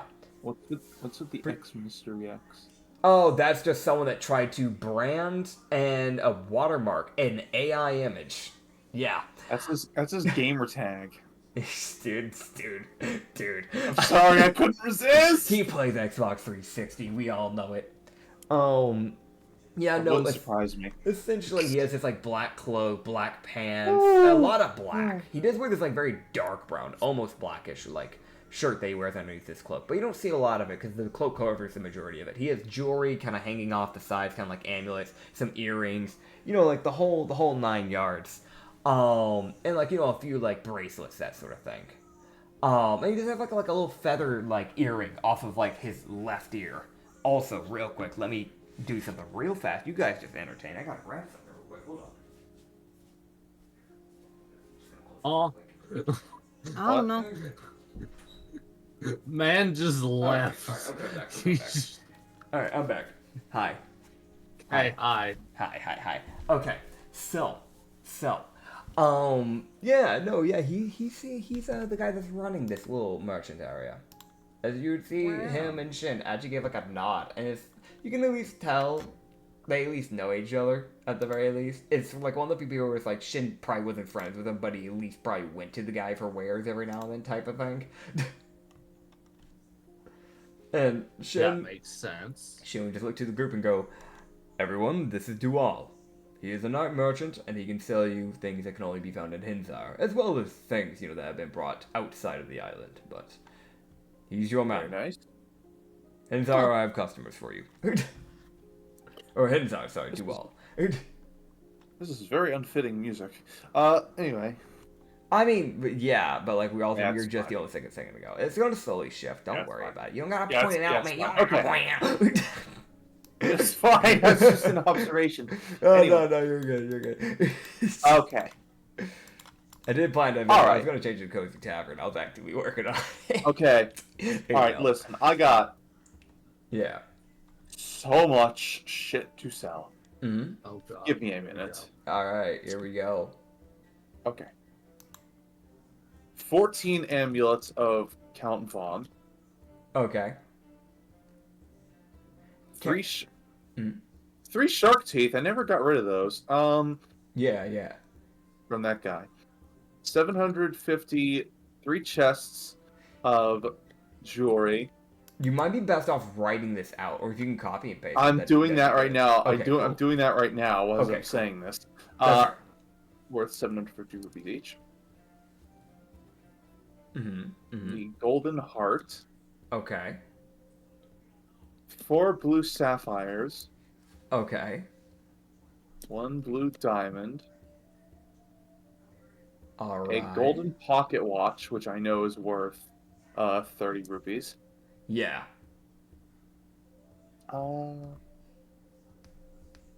A special amulet of the cult of Count Vaughn. Yeah. Mm-hmm. Okay. And is there anything else? I'm looking at my list. All right. All right. Doing a Let's little bit see. of digging.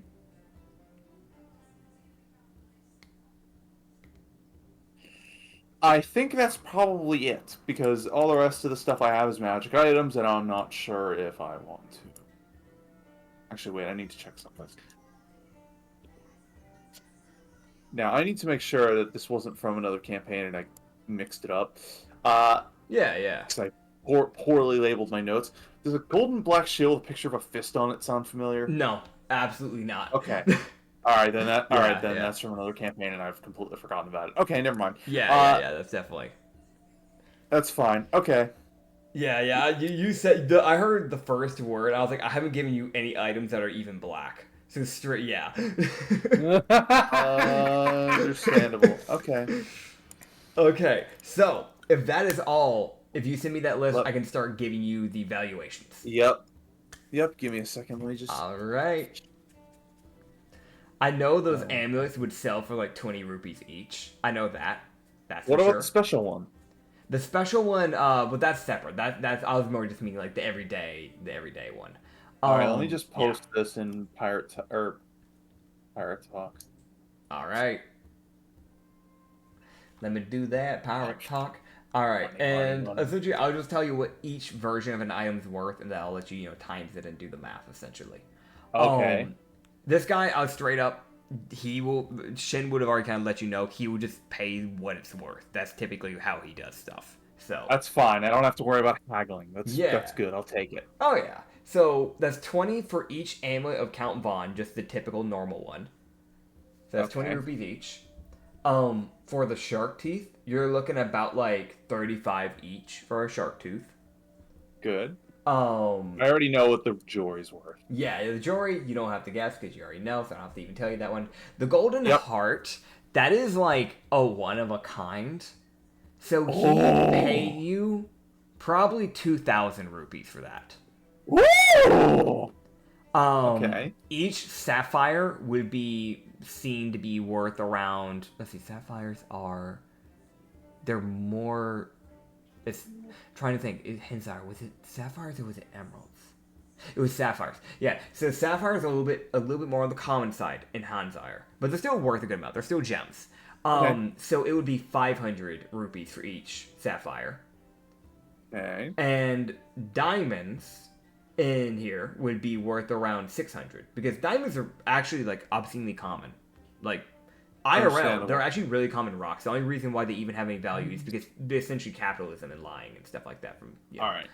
Yeah. All right. Then what Um, about the Amulet, what? the Yeah. special one. So the cult one, because that's a cult one. Yeah. And it was owned to a specific person. That amulet, because again, it's a one of a kind, and while people probably wouldn't be wanted, he'd probably make sure that he sells it to like a historian or something. You're looking around 700 rupees for that. Good. It's still a good Okay. piece of history, essentially. All right. I need to do some math real fast. Yeah, heck yeah. There is like items galore while you're figuring that out. There's items galore that are like in this area. I have actually gone out of my way to make a mixture of miscellaneous items and items that have been geared towards the PCs that I thought y'all might like. So I guess the real question is who wants to, since you're doing the math, I'm not gonna let you go first. Who here wants That's to fine. go item shopping first of all? Does anyone want items? I'm kind of curious because I'd like to see if Kirla can find anything useful. Okay, cool. So let me just find the stuff for you that I had set to the side that would catch your attention. Okay. I'm also hoping to get rid of the pair of golden eyes that I really don't want to keep. Yeah, you can sell those. The golden eyes, I mean, it's like a pair, so he'd probably take that for like.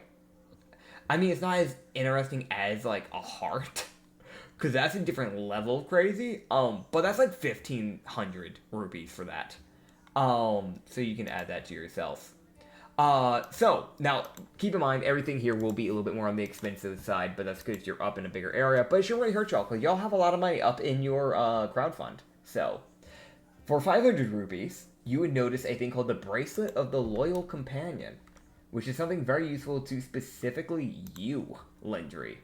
I am getting the picture now in NPC visuals to show it to you, because I think you might like it. This is an item that can be attuned. But the Bracelet of the Loyal Companion, essentially, upon attunement, you get a shared bond. So while wearing one of these magical bracelets and your familiar beast companions wearing the other, you two become magically bonded, aka your wolf. While bonded, when either of you or your bonded creature are targeted by a spell or magical effect, you can spend your reaction to make the other target of the effect as well. Even if the official range of target of the spell is only to self. So in other words, you could be like, you cure wounds. All right, pass it to my buddy. So you essentially can just spend your reaction to just give them that effect. So you could heal yourself with your dog at the same time. Or if let's say one of the clerics comes up and heals you and both of you are hurt, you can use your reaction to make sure that both of you get healed. That sort of thing. Or you could do special things, like if you had haste cast on you by let's say Lavana, you could do that and then give them haste in the process. That sort of thing. So Oh, that's cool. yeah, in the same way, this could be used in very malicious ways where you could force this onto an enemy and then just do damage to yourself. So anytime you get hit, they also take the damage.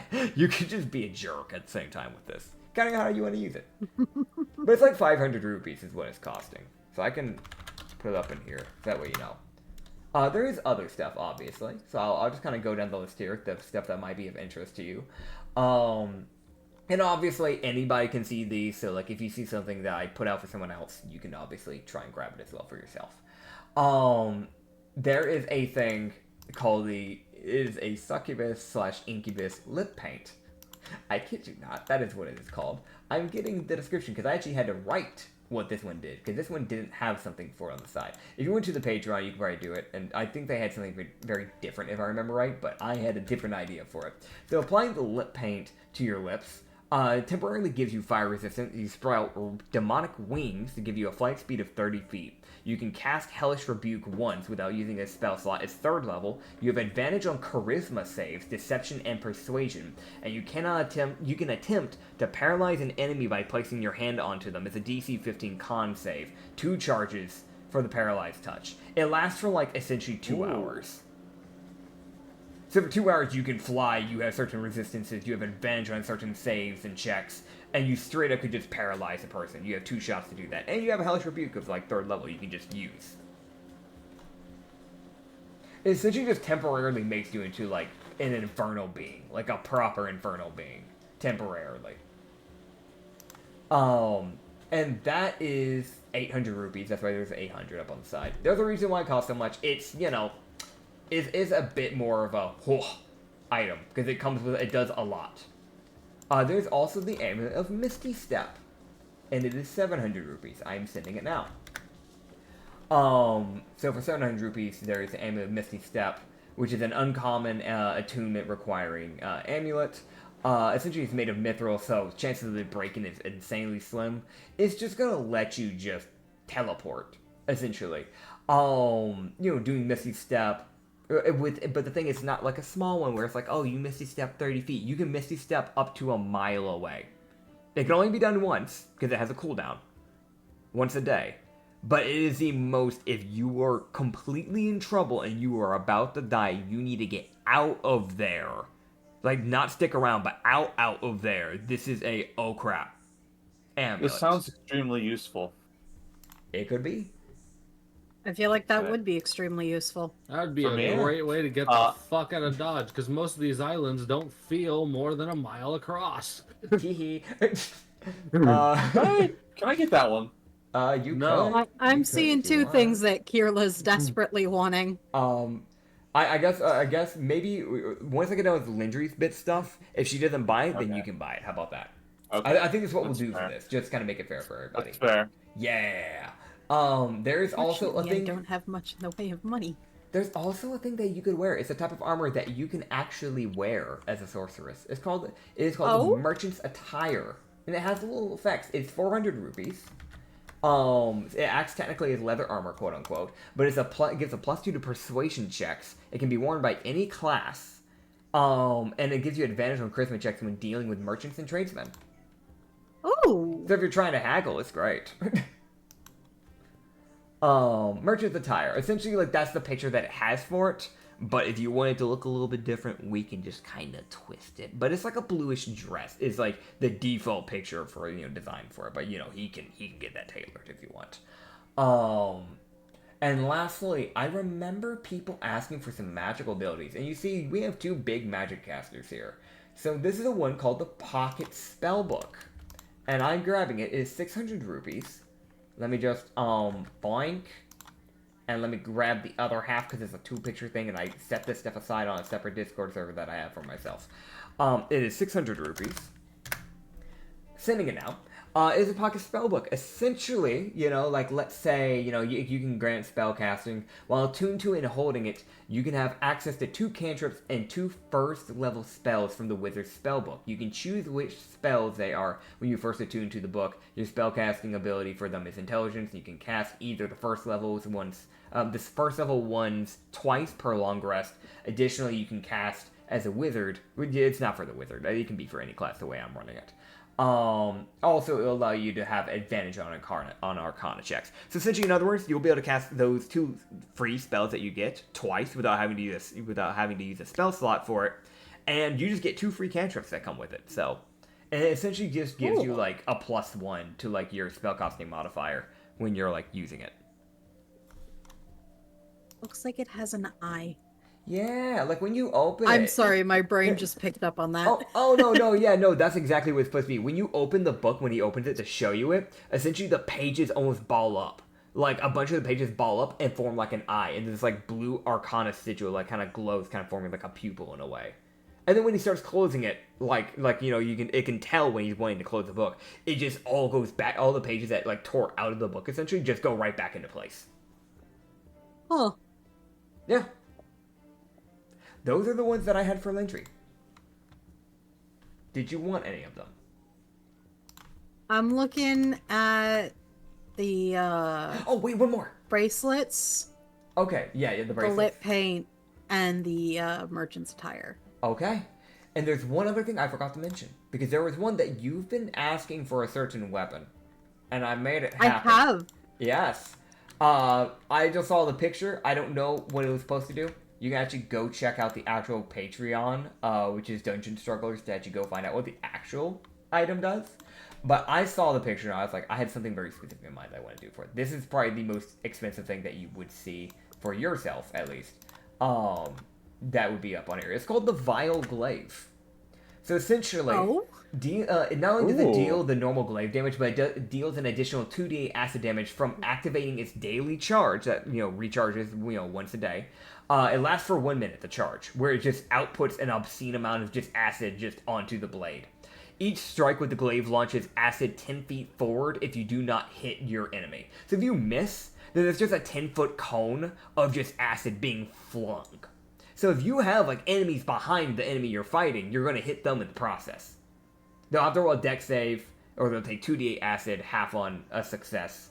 And also it deals an additional 4 damage to people not wearing armor. So like people like monks that just don't use armor, it's even stronger against.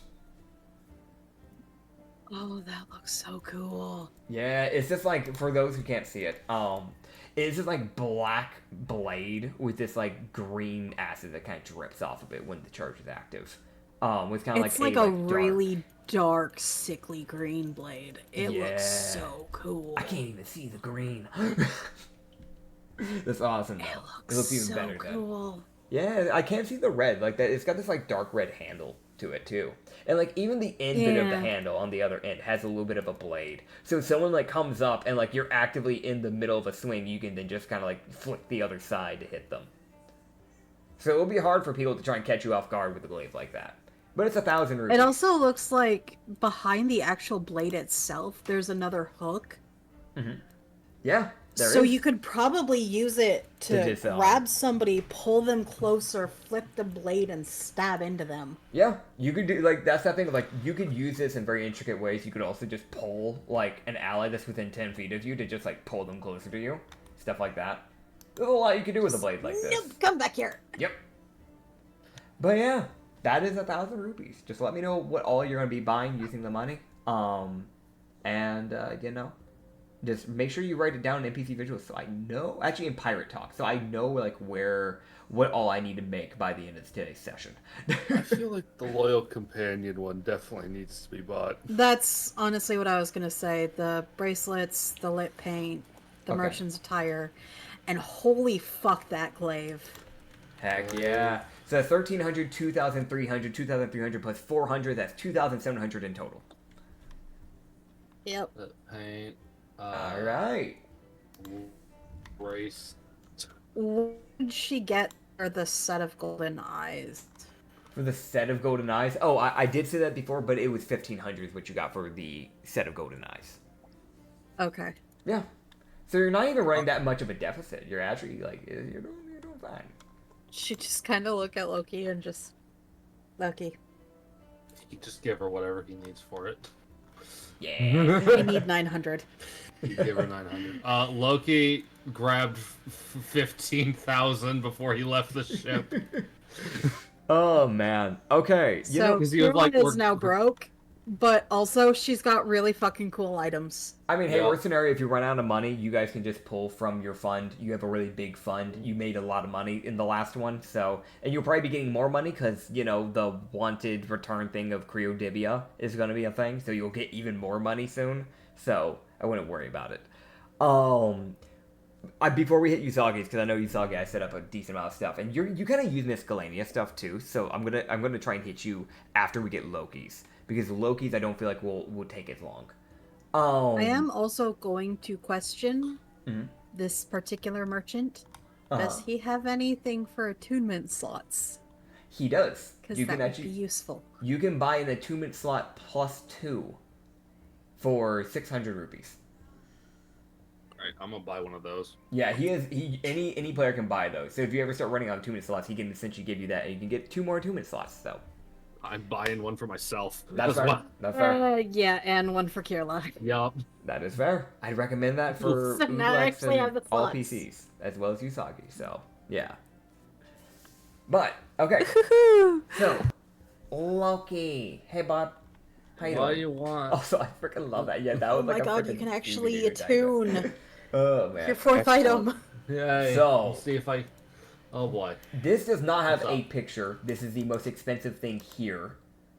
But it Oh, is a very Wait, here in low general or just? just here in general. It is the most Oh. expensive thing, but it is a very low-key thing. As you will find a chain weapon called the Chain of the Hive. This is a me special. No picture. My Oh, brain went burr. That's fucking concerning. That's- Yeah. That is very concerning. So essentially, it's a pair of iron chains covered with a purple rocky casing. It has yellow bulbs of some kind that seem to be forming all over the chain, and the chain deals like 2d10 bludgeoning per strike. Now, this chain is long enough to be wielded as 2 separate chains, even though it's only one big chain. So you'd wield it like you wield like a dancing ribbon, if that makes sense. Meaning, you could get real acrobatic. You get real fucking performative with chains. Upon dealing 55 damage in total with this chain, you gain an insect charge. You can store up to 3 charges in total. You can use one of these charges as a special to cause a bunch of the yellow bulbs on the chain to burst. A bunch of beetles will come out of these bulbs and form a small flying horde that follows your every command. These beetles are only hostile to your enemies and stick around for 1 hour before flying off to live their own lives. Before that 1 hour, you're essentially their queen/king. These beetles roll off of your own attack. They have a movement speed of 10 feet and an AC of 14 and have a total HP of 15 HP. They deal 1d6 piercing upon landing their bite successfully as a horde. It's a legendary weapon, so I think that's a +4. Nom nom nom nom nom. 3,000 rupees. But it is a jerk of a weapon. Swarm of beetles just eating somebody alive. Yeah. Like, those are separate entities that the enemies just have to deal with, essentially. That It's sounds just like, excellent. why is there beetles? Why are they on me? Get off! That sounds amazing as a fuck off. I need to get out of here option. Exactly. That Oh, is... I also know Loki would definitely be the bastard who would go, you know what? No, I'm proving a point. Detonates all 3 at once and goes, all right, have fun. Right here. The next one's a funny one. It's only 200 rupees. But you see this green jar with a, like, shield symbol that, like, the shield's upside down, and then it has a lute on the shield. As there's a small little green light that comes from the top, but it's a closed lid. But it has just enough spacing to where you could fit a rupee into it. As you see, the bard in a jar. Essentially, you pay 5 Fucking rupees to gain inspiration from the music being played by it. Follows the same rules as bardic inspiration, so you get it, like, when you use it, you can use it 3 times a day. You do have to pay 5 rupees to use it, but you get a d6 bardic inspiration die by using it. You can pay it using a bonus action. I love it. It's an adorable, it's a stupid item, and I love it a bit. There is also something that I know actually fits you as a character, which is the Bear's Grip Gloves. It does not require an attunement slot. It is 200 rupees. Oh. Another, why did you, okay. You Because saw I me have a read- terrible mind. Anyway, because I have a terrible mind. I'm not reading that out loud. But you'd see Bear's Grip, which while wearing the gloves, you have advantage on all grapple and athletic checks. 200 rupees. Really cheap. And last, Oh, I'm gonna be broke. there is one thing that actually fits to something that we haven't done or touched on in quite a while. Actually, 2 things, because I just remember one other thing. One of the things, the one that we hadn't touched on in quite a while, is something that we hadn't really been seeing these type of items since Mollis. But you have that special cloak. It makes you immune to all physical attacks. It's 600 rupees. Called the Phantom Cloak. It requires an attunement, and when you use Ghost Form, it gives you immunity to physical attacks. When in Ghost Form, as a bonus action, you can touch the pendant, aka, the pendant on the cloak, and you disappear as an ethereal ghost for just a minute while concentrating, while in this form. So they'd have to use magic to hit you. Or, a monk would have to use magical attacks. But essentially, things like barbarians, people who are just wielding martial weapons, they just can't. They can't do anything to you. But, you cannot speak while in this form, and all physical damage you deal or suffer is reduced by half, so there is some cutbacks. But it doesn't mean you could phase through literal walls and solid objects. Just make sure that you don't leave this form when you're in a solid object, otherwise you will be taking some damage. But while passing through, your speed is halved. But, that sort of stuff. So do I take half damage from physical attacks or no damage? Because it's stating I take half. Oh, no, I tweaked that. You just don't take damage from a physical attack, because that's stupid. Okay. Yeah. You're non-tangible. You're literally not, in a way, you are a literal ghost. You shouldn't be able to hit a ghost with a sword. I'm sorry. If I know that's a thing in normal D&D. That's stupid. You're wrong. Dude, I'm getting and some dude summoning beetles to eat you. Uh-huh. Oh, man. Now the last thing I'm going to be sending you here is something that feels very Loki coded. Oh my And I God, saw I'm this gonna when I be immediately thought of you. polar. It is 650 rupees, right? But And I have some tweaks here, so I'm going to put it in with the description of the actual thing here up on the side. It has a few actions that it can do. It's called the Armory Ring. I did some tweaks to this item. Essentially, this ring gives you a few abilities, where you can either summon a short sword, morning star, spear, or maul. So actually 4 things. It has 4 charges, and they regain every time at dawn. These weapons are spectral, so they can just be summoned. With the short sword, you can use it as a reaction to being hit by an attack to expend 1 charge to like boost your AC by 5 until the end of your next turn. The Morning Star allows you to expend a charge to manifest spectral thorns around you. Each creature within 5 feet of you have to roll a DC 14 con save or suffer a D6 of poison damage. Again, I'm gonna be real. I'll probably just set that slightly more as a short sword thing, where it's a reaction if you get hit type of thing. Silver Streak, which is a spear. You make a ranged attack that pierces through your foe. The spear flies in a 5-foot wide line that extends from you up to the target. So in other words, it doesn't have a range specifically. It's just the range is whatever the target is, like away from. So each creature in that line to set the target has to make a DC 14 Dexterity saving throw or suffer 1d4 radiant damage, meaning the target doesn't get to dodge; they just take the hit.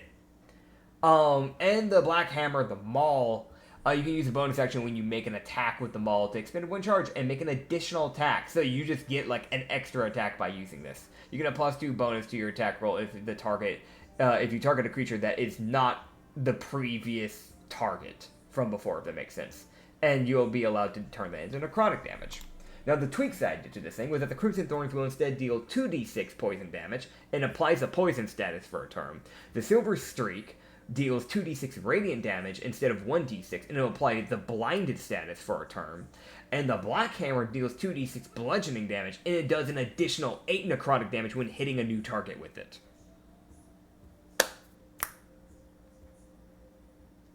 Jesus. It's an all-in-one ring. Essentially, it's a bunch of like action, bonus action, and reaction mixtures that you can get from it. You get 4 charges. So yeah, there is that. What do you want? God, I'm just picturing just being like, alright, dot chain, smack somebody with chain, summons hammer, bonk. Listen, man, I make sure I gear y'all up, because it has been a minute since we gave y'all a proper upgrade. Okay. Y'all deserve it. Y'all went through a lot. Oh, thank you. I appreciate it. Of I course, need of all. course. I don't even know what I should get. Oh, don't worry, there'll be more for you. This is For me? for yeah, me. yeah, there's stuff for everybody. This is Loki's Yeah. stuff. Oh, I've catered stuff for everybody. I spent the time to do this. Shit. Nitz No, I'm gonna be so actively indecisive. spent a good chunk of time at night just finding shit. I bet bro lost sleep. I believe it. I stayed up till 2 a.m. doing this. Dip. Bro. Because I know last night in particular, Nitz was looking for stuff for me. Yes. Yes. Because some things are hard to find, like glaives are really hard to find. So, and I want to make sure that I y'all don't get understand catered why stuff. glaives are so hard. They're really good Glaives. weapons. People just But don't they're use them. really good weapons! Yeah. Yeah, no. There's also Why? there's also really good feats that are built for things like glaives and spears, and because people just for some reason don't use them, those feats never get the light they honestly deserve. Like straight up, like Polar Masters, great for base D&D, but they never use them enough. So I am so disappointed that they don't use glaives more often, and It that they is don't nuts. actually make glaives. it is what I'm it is. sorry, Nets. Yeah, what you I got? buy all of them. You buy all of it? Alright, just ring up your total, make sure you remove it from your inventory. If you gotta put it in crowdfund, go ahead. 4,650. Alright, go for it, dude. I will make them. I've got Spring Break, man. I can do this. I have to make 2 new races, I have to make a subclass, and I'm gonna have a bunch of items to make. Dude, if anything, I So at least can say cool. I'm being productive. Okay. Isa, do you want to go next? Or actually, yeah, no. Do you want to go next, or do you want Usagi? Who's going next? Because at this point, we got the main 2 out of the way. I said- I'm not a main too. No, What the hell? I say main 2 because I figured they would be not take as long. Because I found more stuff for y'all than for them. There's more stuff for us. Uh-huh. Oh hell no! My answer's gonna be indecisive. Welcome. Hey, Alright, you go late. first, Usagi. Lay it on me. I mean, you go Okay. first. Okay. Yep. All right. So also, I will mention stuff that's already bought. There's only one of each. So if something gets bought by someone, you can no longer buy it. So Okay. Yeah. Okay. okay. So I mean, there was some of that stuff that you said you wanted, like the mystery stuff that didn't get bought. So there is that. That's a fun little thing. What? Yeah. So Was that it? that was like the mystery step, the thing that lets you teleport Right, a that. mile away. Right, that. Yeah. So first of all, You're the right, yeah. one that I geared to you because this literally goes perfectly with your mechanic Yeah. you just got. Because you've been using a boring, basic, everyday, good for nothing, no good, lousy piece of crap bow. I'm about to throw you a curveball. Introducing the 2,500 rupee Eye of the Hawk bow. Ew. It is a legendary. Zelda No, I actually haven't played much of The Legend of Zelda. I only played Phantom Hourglass and a bit of Ocarina of Time. No, I beat Ocarina of Time, and I played halfway through Majora's Mask, and then it lost me. No, I was thinking Twilight Princess. No, I Anyway. haven't played that one. Okay, but so I want to. clearly So- not. Okay, anyway, so- continue. The Eye of the Hawk deals the same damage as the normal longsword, aka 1d10 piercing per shot. It has 3 charges that you can spend whenever you want. Using the charge, you can conjure a hawkeye, a literal hawk's eye, within the sky to look down onto the battlefield, giving the user advantage on their shots for that turn with the bow. Using a charge, they can throw the arrow they are pulling back onto the bowstring to become encased in a fire that dances around your hand, preventing yourself from becoming burned, but it'll still do that fire damage where it needs to. This applies an additional 3d4 fire damage to the shot. Both charges act as a special action, and you can only use one of the 2 charges on the same turn. So you could literally go, in a turn, you could choose between, I'm going to use a charge to get advantage on my shot, or you could use it to literally get an extra 3d4 fire damage. Okay. And it's a +4 to hit. It's because it's a legendary. So, Whoa. extra damage and advantage to possible. It would also allow you to just bypass problems like cover, which cover isn't really used much in my world, but literally gives you a get around. Okay. The next thing, this is something that kind of is geared to both Ublex and Usagi, because both of like, I know you didn't really want daggers. You've kind of been more towards, like, katanas. This is daggers. Yep. So this is why I'm kind of throwing this out. It's like, hey, this is kind of geared to both of you guys, but it's a thing. These are called Shadow Glass Daggers. They do a d4 of piercing and d4 necrotic. I think I changed the damage type slightly. Let me double check. I did not. So it's a d4 of slashing, d4 of necrotic or piercing, counting on how you wield the blade. These daggers pass through cloth and skin, meaning that they kind of just, you ignore the AC of people using armor. What? So you would be dealing with their natural AC rather than like the actual armor AC. So if you're dealing with a heavy armored enemy, really good. Also, all damage is internal. So you could stab them a bunch of times and they wouldn't even be able to tell. Meaning if you ever wanted to make sure that the guards couldn't tell who killed somebody and you didn't have time to hide the body, they would never know. Yo, even if you don't want those, I want them. Real. Oh man, but those are the Shadow Glass Daggers, really useful. There is something that, I know it doesn't technically go towards Usagi, but it would be something that you could see someone that is connected to Usagi wanting. I just realized, this is expensive. But also, there's a reason why. I forgot how much this thing does. It's actually slightly more expensive than Loki's. So this is a cleaver. It's not a normal cleaver. It's a spell cleaver. It is 2d6 slashing. Instead of a d6 like it says on the actual picture. It's 4,000 rupees. But there's a reason why. It has a bunch of features. A bunch. It has a hurling Holy feature where you can shit. throw it. It has a spell cleaver where you can cut through a spell. You have the thunder. You can just read it all. Where you can just cast dispel magic. Arcane counter. You can just counter spell with this thing up to the 3rd level. Whoa. You relentless hunter. We give you misty step, thunder step, dimension door, teleportation circle, ley line, banishments, and conjurations, etc. It gives you a lot. You just have to read it. Holy There's fuck. it's a legendary I think cleaver. I think Borf might want this. Yeah, so I put it out there. There are Yeah. stuff that is meant for NPCs that y'all can get if you ever want to get some stuff. What? But there is also something that would interest you, because I feel like it's miscellaneous. It's 200 rupees, doesn't cost much. It's just a little goofy little thing. By goofy, I mean it Okay. goes big boom. It's called the Blast Box. It's uncommon. It's a crystal cube. You can only find it here on this island. It's a highly volatile substance that explodes upon impact. You can be thrown up 60 feet, and it destroys upon being touched. Like, once it's thrown, as soon as it touches something, boom. It's a 10-foot radius. It is a DC 15 dex save on the throw. If you fail, it's 2d8 thunder damage, and you're pushed 10 feet back. So, Okay. So is it a single-use item, or does it... it's a consumable. So, yeah, single use. It goes boom. It literally, the box shatters. It's essentially a bunch of, to, like, compile this down so you can understand this, it is essentially a bunch of sound magic that has been essentially just compacted and shoved into a magical box.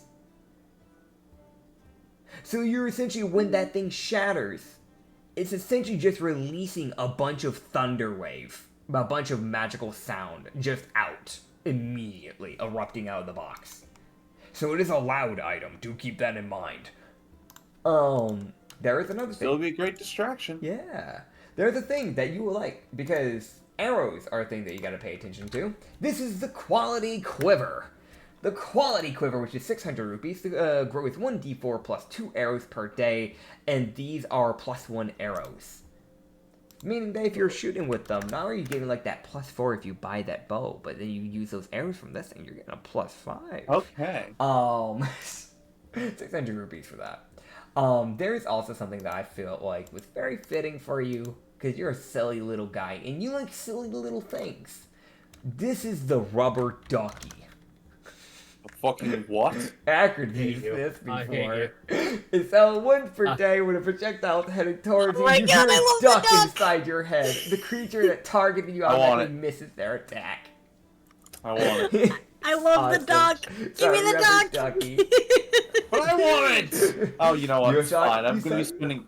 Yeah. I'm gonna be spending 4,000 gold on a cleaver for my girlfriend. It's fine. Hey, it's fair. It's fair. Everybody's allowed to say if they want something. Yeah. I mean, right I now, have it. Usagi gets first dibs on whatever he gets sent, so this is his You can special have- stuff. And then, yeah. You can have. You can have No, the you duck. get first dibs. If you want the duck, you get the duck. Yep. Speaking of ducks, Yeah, you know no, what else flies? Hummingbird drones. For 750 rupees, there are 2 of these that you can get. So they're each 750, so keep that in mind. There's 2 of them. There's the only one. This is the only item where there's more than one. You roll 1d100, Oh my God. and the hummingbird will move that many feet. You essentially crank it up. It latches onto the nearest target and explodes for 66 force damage and 2d6 fire damage. The defending party has to roll DC 16 saving throw, and they can only have it on a success. It is a literal flying bomb, and it homes. There's 2 of them. I They am each cost suddenly 750. reminded of something. Oh man, there is something else, which is so how? I am suddenly reminded of something from those hummingbirds. oh boy. Hey, speaking of candy, you like candy? Ever heard of killer candy? I gotta check how much this thing costs again. What? Killer candy. It's 600 rupees. It's encased in this purple little wrapping with a little skull on it. If you give it, if someone eats it, they just take 10d6 poison damage. It's a good way to poison somebody if you're trying to kill someone, like, assassination-wise. Felt like that fit you, so I just put it up in there for you. And lastly, for my dear man, sir, the one and only Bubagi Ugagi. Oh, We Christ. have... You said you wanted options for range. This one doesn't cost Bubagi. as much as your... Yeah, Bubagi Ugagi. Bugatti. Bugatti. Usagi and that Bugatti. Yes, So, sir. I will let you know. Corrective on the damage. This is a crossbow. You said you wanted options for ranged attacks. This is cost less, but it's not as good. It's not a legendary. It's just like a rare. But it's a heavy crossbow, meaning you'd have to two-hand this weapon. It is called the Ice Bolter. It is 900 rupees. It deals a d10 of piercing and a 2d6 of cold damage upon a shot. You essentially fill it up with a liter of water, and you, instead of shooting bolts, meaning you'd never have to buy ammunition, Oh. You can shoot 20 icicles from that liter of water that you've poured into it, aka like 4 cups. It has to be fresh water. Salt water does not work. It has to be fresh water. It turns into icicles. You Oh. can shoot 20 ice bolts. And most importantly, it gets a thing called a hail shot, where it puts out a 15-foot cone where you can shoot. Anyone with that 15-foot cone needs to roll a dex save equal to your, 12 plus your dex modifier, which should probably be pretty high because you've got a dex fucking modifier. Christ. If they fail the DC save, they take 3d6 cold damage and half on a success. You can use that hail shot twice a day. Jesus fucking Christ. Okay. So, it's not as strong as the bow, not as much advantageous, but it has a mixture of medium and long range. But it's nowhere near as long range as the actual longbow. So, yeah, what you want? Okay. Let me think for a second. Okay. I'm glad I'm getting geared Problem up. is, I do have a lot of, I how long is the range of a longbow again? The range of a longbow? It is 300 feet. And then I think it's like... How close does Wait, it... hold on. That might be wrong. Longbow. Actually, No, hold on. it It is. just hit me. It's like Yeah, 600 600. Yeah, feet 600. long range. Even then, you can shoot past 6. You can shoot past 600 if I remember right, but it starts rolling at disadvantage, right? Or is it once you get past No. 300 that starts rolling at disadvantage? But like it can reach up to 600. Is that what it is? Yeah. Yeah, like that's what it is. 150 normal, and then like 600 long range. Yeah. So 150 is like without disadvantage, and then going past that, it can go up to 600, but it would be with disadvantage. Longbow's pretty good. There's better range than a crossbow. They also typically hit harder. Yes. Fuck it, I want that longbow. Okay, let me make a quick list of what I want. Give me a half second. There's so much to deal with. Okay. I'm gonna be poor. Yay! I mean, oh no. I'll be real, those shadow glass daggers would also get bought. That's fair. 100%. That's fair. All right, one. Okay. It's not for us and for fucking other people. Yeah. Yeah, we got Yori who could probably use them too. Truth. Dude. You see a little Alright. fox walking around, you're like, oh, it's a little guy. In its Okay. mouth is the sharpest of knives. Spell cleaver. I shall return in a minute. Okay. There's unfortunately no fitting stuff for Asta here, but Yeah. They're Or shank. yeah. Shiv. quality quiver. Yeah, I want that. Heck yeah. so- Heck yeah. How many hummingbird grenades are there? Is there only I'm not one? getting those. There- Somebody else can get those. There's 2 in total. Each one costs $7.50. Okay. Killer candy seems not particularly useful unless. If you're trying to kill a noble, Can you then- grind it up? Yeah, you could grind it up. There's nothing saying you can't. Okay. How much is it? It's did I write it down? Yeah, it's 600. 600 for Yeah. what? 600 for like the killer candy just as a whole. So you I mean, essentially like get how like many? you How get many 3 pieces is it? Essentially, you get 3 charges. So, actually, we'll make it 4 charges Here. because there's four of them in the picture. So yeah, 4 charges. Sure. Okay. Yeah. Candy. Yeah, let's just get that too. I'm just gonna put it in brackets And, so I. and I want that rubber ducky. Okay. Heck yeah. I need- So you figure out the total. I need You can minus it. I need to do some math. Yeah. Okay. While you're doing the minus, we'll actually start going over to Ublex. You can just buy it. Just tell me, just remove the total. Obviously, you know the drill. Ublex, you ready for some goofy moments? Yeah. All right. You have, first of all, for $3.50, Dragon Drops. It's a little candy capsule with a little dragon head on it. You pop one, and it allows you to cast Dragon Breath. There's 10 charges.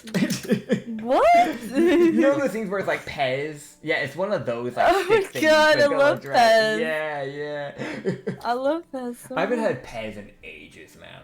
I always get some on Christmas. Oh, dude, in Christmas? The only time I've ever been gifted one of those was, I'm so sorry, I'm getting distracted, apologies. I got distracted immediately. There's another thing, 300 is called the True Image Camera. I know, cameras are very rarely seen around. Cameras didn't exist. Typically they don't. Typically, they don't. There are very few cameras in the entire world. There are very, very few. The only cameras that are typically found are in are found in, God, my brain's blanking on the name, the Hell-Chained Islands. That's typically the only place you can find cameras. So this is probably from there. But they are very specific. The reason why, I don't know if I told you if cameras didn't exist, but there would be a reason for me to tell you that if that was the case. They are very, very few. They are typically very expensive, but you can see that he doesn't care. Probably because he messed with it. It probably was supposed to take pictures. It doesn't. You point this at a creature within 120 feet, and you push the button on the top to see past any illusion, magic, or disguise. So it just gives you their true form. So if you pointed this at Loki, you would just see his actual form, for example. Oh, no way. Yeah. So it doesn't actually take a picture. It's just more of like you temporarily can see that. You don't actually get a film. Like, so you couldn't just like go and expose him and be like, everybody look.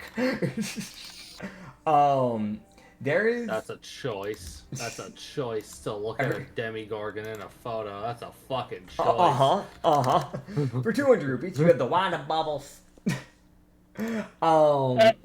Wand of Bubbles as an action, you can cause harmless bubbles to stream from this wand. Once a day, you can do air bubbles as a reaction. You can create a magical bubble of air around a willing target's head, which is actually good if you're trying to save, you know, like, a party member that might be drowning because they're a devil fruit user. The bubble lasts for an hour before it'll pop. Oh, cool. Yeah. It's like that, you know, in that one Mario game with the babies like Yoshi in it? yeah. And then you get downed or some shit? I get it. And then it's like that annoying fuck ass. It's like that. Dude, funny enough, I never played Yoshi Island, but I did play it when I was in the Walmart when they'd have the thing where you could go play on the Wii U, like, and test it out while like your parents was walking around, and they had Yoshi Island, and I remember getting so annoyed with that freaking baby. I want this to be known. I feel like if you cast the quote-unquote harmless bubbles into somebody's eyes, they might be a lot less harmless. Yeah. That's a bubble. At that point, you're doing fire damage. Like, it's not a lot, but it's like 2d4 fire damage. Like, it's kind of mean. There's a wizard hat for 500 rupees. The wizard hat, essentially, upon attuning it, as an action, you can store or retrieve one willing creature, including yourself, within the hat. This pocket dimension can hold up to one medium-sized creature for 1 hour while storing. So you could just shove, like, Loki in the hat for an hour and then pull him out. No way. While stored, they cannot cast spells. They are blinded. And they're blinded. They can otherwise breathe, though. They can hear, and they can even communicate with you. Only you. Telepathy. If able, with anyone while wearing the hat. If the hat's destroyed, the creature will be thrown out of the pocket dimension and they'll suffer 4d10 force damage. But yeah, if you wanted to, like, sneak somebody in, like you want to grab, as long as they're not a large or bigger, you could grab somebody, shove them into your hat, essentially. Magician's hat, if you would. Now, here's the things that you start asking for. Because I started asking players, after last session, like, hey, what's some things you might want? Tome of Defensive Storage. Because you said you want some spellcasting stuff. It is double checking. I'm pretty sure it said 1,300. Let me double check. Scroll back down, 1,500. And it has a special thing. I'm gonna grab that. Please copy and paste. Please copy and paste. Please. Thank you. Okay. Oh, Jesus H. Christ. It can hold up to 3 spells, and it loses 1 spell a day. Essentially, it is a completely empty book, quote-unquote, but has magical aura emitting from it. So once it's attuned, you can store spellcaster's magic that has been counterspelled successfully by its wielder. So it actually might be a little bit more usable by Landry, I just realized, because you counterspell that waste a pact. Oh, that sucks. I just realized how that is not that good for a warlock, but better for a sorcerer. But if you counterspell and like you successfully did it, you take their spell. Hey, that's something. That's at least one thing. That'd be such a waste of a Eat pack the slot. magic Don't buy casting that. someone else did. Yeah. I put a level in sorcery or some shit. Don't do that to yourself. You're gonna ruin your build. Wizard. Don't do that to yourself. Oh, me wizard. Unless you want. Oh, wizard Harry. Oh, hello, Haggard. Haggard? Hagrid. we have a better tome for you probably. It is a very rare. It's not legendary, but it's a very rare. It's called the Forest's Beloved Tome, something that you don't even find in this island. Upon being attuned, it gives you a +3 to your spell attacks and spell DCs. It allows the caster to cast Mold Earth, Cure Wounds at 5th level once a day without using a spell slot, and Earthen Grasp at 2nd level once a day without using a spell slot. It is 1300. Oh shit! And I mean, I hey, like that one. yeah, I mean, that for a does warlock. at least more than one thing than the one before. yeah. I mean, like straight up, Mold Earth is a cantrip. You can use that as much as you want, and like the other two aren't gonna take a pack slot. Like that's actually kind of big for a warlock. There's also a little potion. It's really funny. It's 200. It's called the Ominous. Essentially, you drink it, right? If you drink it, you get an ominous presence which frightens everybody around you. Your eyes will start glowing red, and you'll get surrounded by a shadowy aura. You just get a +10 to your intimidation for like an hour. Literally, for people to approach you, they have to roll like a wisdom save. Otherwise, they just become afraid, and they will never approach you during that time. So if you want to be left alone, it's also a really good potion. You also asked for daggers. So I got a legendary dagger that I custom made. It does have a picture, because it gave me an idea. I know it's probably supposed to do something very different. Yeah, I'll put down a dagger emote. Yeah, it's called that legendary dagger. I actually have a proper thing. Here you go. You can look like that dagger if you want to. It's fine. But while attuned, you have dark vision of 60 feet, or it boosts your dark vision if you already have it by 30 feet more. The dagger deals 1d4 piercing plus 2d6 cold damage as they feel a chill from the eyes of the deep creep upon their skin. This item has 5 charges, allowing the wielder to cast Hex, Blindness, Deafness, or Darkness as a bonus action. Alternatively, so you don't have to keep wasting your pack slots on darkness.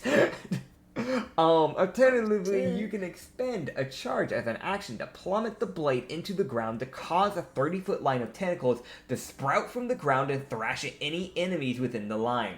They'd have to roll a dex save or take a d8 of bludgeoning and 3d8 cold damage as they are hit and knocked prone. It is 1,300 rupees.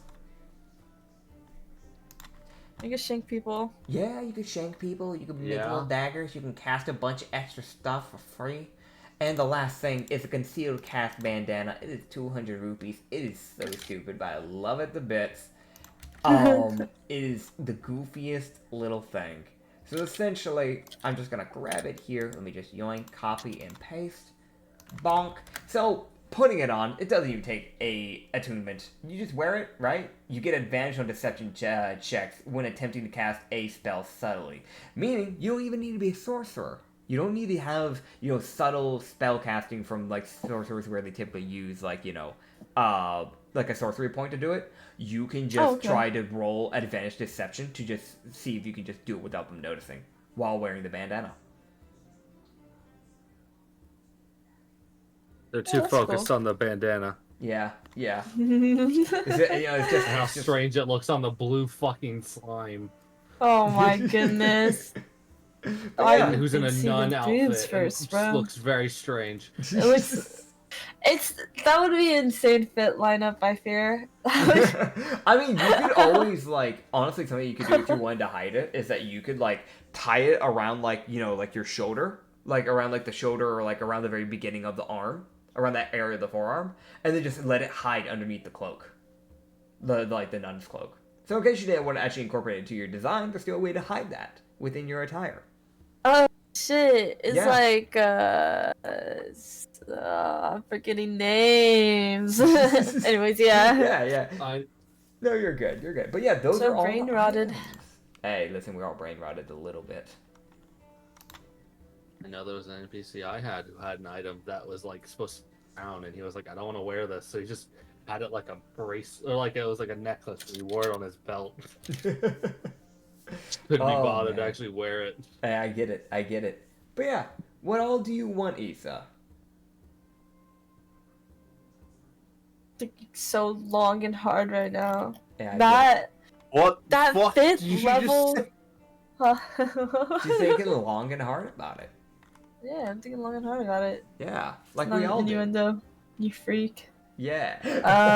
I really like the one that does Cure Wounds 5th level because warlocks can never learn a healing spell. You know what? Actually, there That is. would be really We have a custom homebrew. If you ever want to play another warlock later on in a future campaign, we have a one where it's dedicated to healing. You get a healing companion. You can use Cure Wounds, at your pack spell like level without using pack slots. Oh, that's cool. It's a healer warlock, and it's really useful. I've played it before. Very, very good class. But yeah. It's a bitch when you're trying to play against it. Oh, when yeah, you're DMing. It's a bastard to fight, but yeah. It's a bastard when you're dealing with it and they actually get to live. Yep. But yeah. If you need time to figure out all what you're doing, just obviously just figure out the total that you gotta pay, and then you can take it. If you don't have all the money on you, you can take it out the crew fund, obviously. But I'm just gonna read out so everybody knows like what we have so far that everybody's buying, just so you, the viewers, understand. Because I gotta make all of these. We have the Vile Glaive Lip Paint Loyal Bracelet in the Merchant Attire for Lingerie. We have the Chain of the Hive, Bard in a Jar, Bear's Grip, Phantom Cloak, and Armory Ring for Loki. The Misty Step Amulet, Eye of the Hawk, Spell Cleaver, Blast Box, Quality Quiver, Killer Candy, and Rubber Ducky for Usagi. Usagi's alone is 9,000 rupees. Okay. A lot of these are very, very expensive, but they're very, very worthwhile. I'm sure Borf will appreciate this. Hey, She better. hey, not just that, but like buffing your NPCs, people that y'all are fighting with, it's always worthwhile. All right, actually, this is a stupid idea.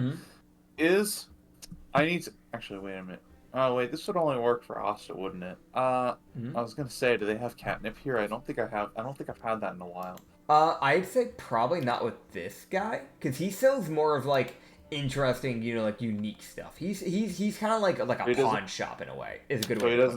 So he doesn't have like magic drugs. Okay. No, he's not like that. That's illegal here. Straight up, that is illegal. Oh, it is? Yeah, yeah. Like, okay, so don't ask him for drugs. Got it. Yeah. I guess Asta will just have to. I'll get her something nice later. Yeah, you'll probably just have to like straight up just like next town, or unless you just like go to like some random store here. Like you probably want to go to next town. If you want to get her catnip, next town's probably the best spot because tabaxis are common here, so that would be seen as technically a form of drug, because tabaxis, because drugs are illegal here. So yeah. Like, unless it has medical purpose, they typically just go, no. Catnip, in a weird way, for, like, tabaxis, they don't have a medical purpose. They're kind of just seen more as you do them to do them type of thing. So. Ooh. But, yeah. Those are awesome. That being said, you can purchase whatever you want, obviously. We will keep this moving while you figure stuff out, because I know you want to price... Actually take some time. If anybody, because there's other stuff that people are like, oh, I want that.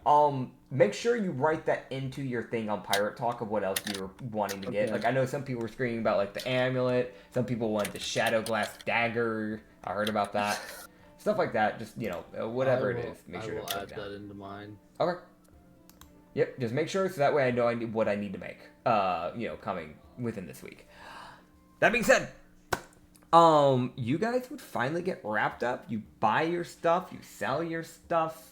You do the whole I give Shindayo a cheek kiss. Yeah, he reciprocates it, 100%. Let's go. Let's go. Heck yeah. I suck his mouth.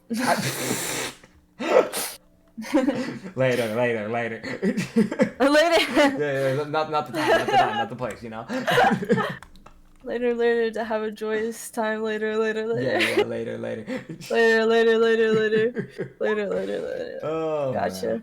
Yeah. But yeah, no, you guys can, I guess, unless you have anything else you want to do, you guys can go and try and pass out at your ship, because it is like 1 a.m. for you guys. It's like 1:30 by the time you guys get done shopping. I'm going to be honest. Probably 1:45, actually, because this is a lot of stuff that you have to go through. All right, let me... I thought you were talking about in real life. I was like, I know. Let me deduct my 9,000 rupees. Oh, man. Yeah. No, that's fair, dude. Well, that's fair. Yep. 9. It's over 9,000. Yeah, man. You know it. I had to. No, you're good. Oh, man. But yeah, you guys can, I guess, head back to the ship. Be real. I'm pretty sure the people that are, messing around and finding out, okay, Ubux and Shin, as well as, Asta, Usagi, and Borf, probably disappear to certain places to do certain things, I'm imagining. Or at least hang out, at the very least. But No way. that's up to y'all as fucking players. I'm throwing that out there though. That's, Side eye. yeah. But yeah, no, y'all can go do that. Y'all can finally go pass out on your Usagi, ship. can I join one time? Yep. He said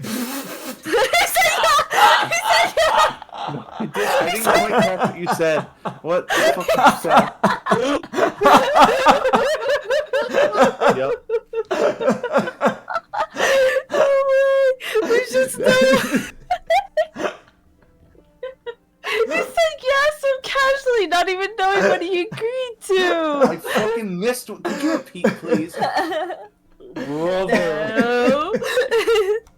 Dude, straight up, we were like joking and being like, yeah, you guys could probably head to your rooms with, your significant others and probably, do special things, that sort of thing, like, kind of hinting at something specific.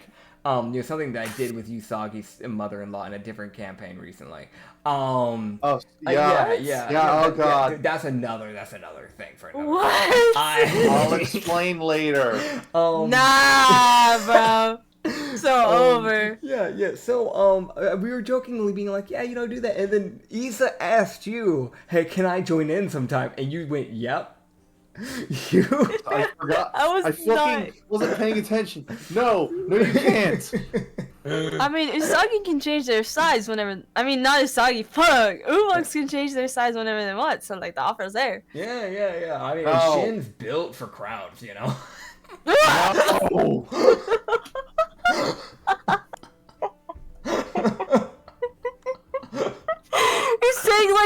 You're saying this like he'd be down.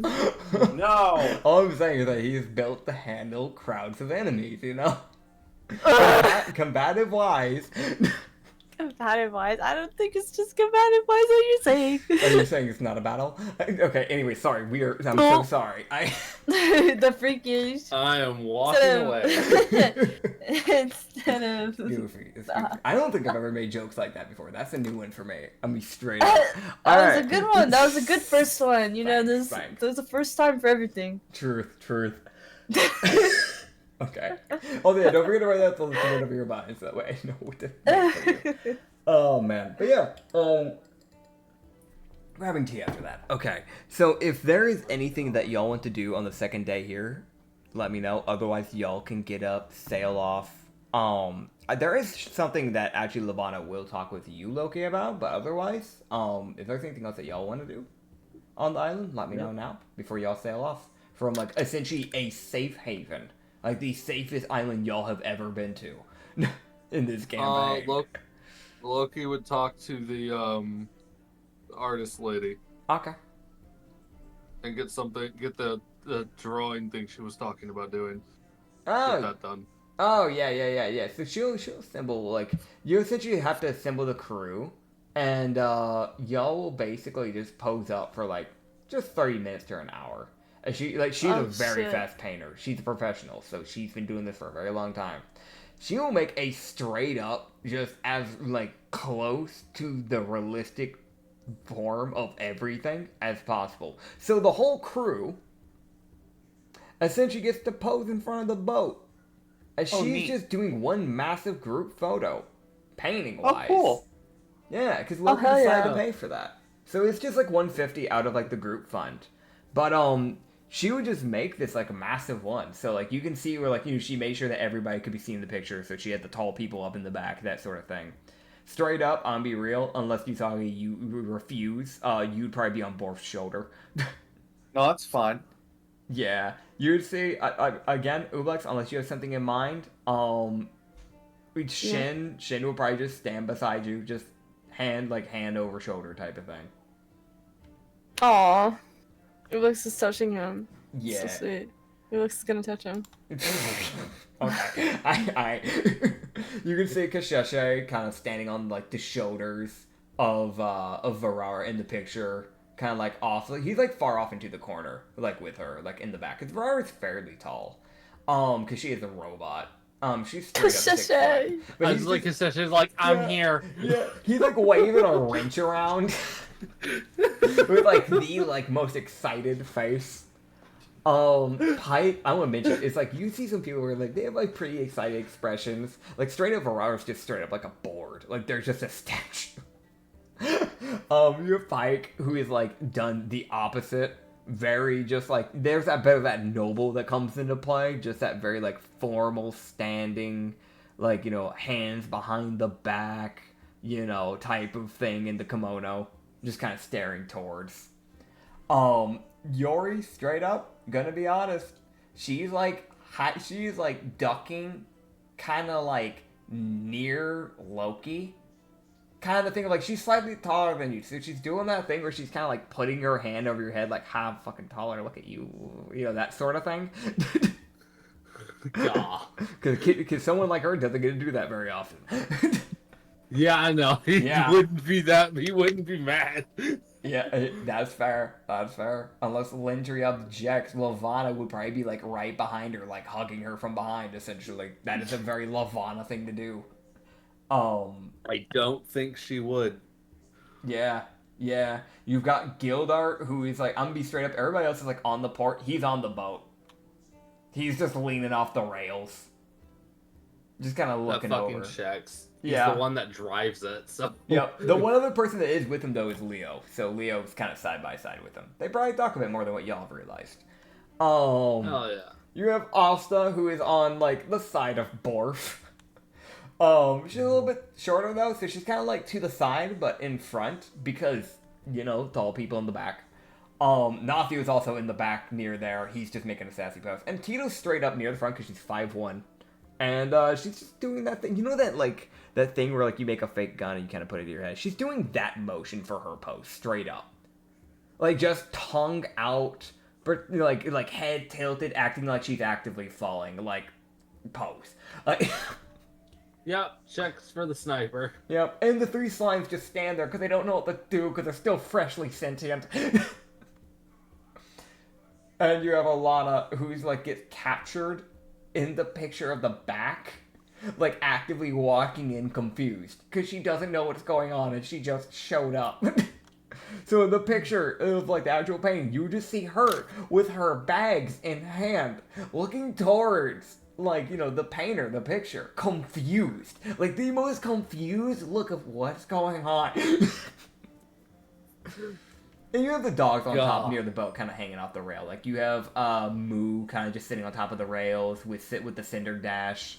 You have the Jesta-like, just kind of like sit like on the other side of Gildart. And you have you know, oh god, why am I brain blanking on Miko? You have Miko beside the Jesta-like. You need to give that Jesta-like a name. Hell yeah. But yeah, you get yourself a good group picture.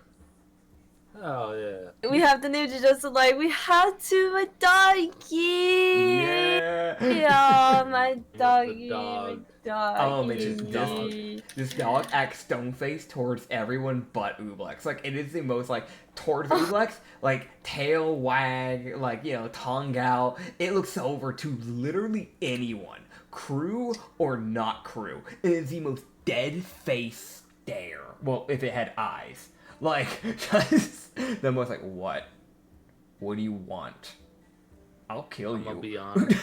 I'm gonna be real. I feel like Loki likes it simply because it gives no fucks who you are. It does not like you. You are a bitch. You can die. Black Air Yeah. Force. Yeah. Like, it stares at everyone and goes, "Have you met God? I'd love to say." I'm gonna name the doggy Escovera.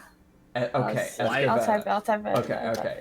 Do you want to give it a nickname for yeah, hold on. specifically? Because I don't think you'll be able to say that.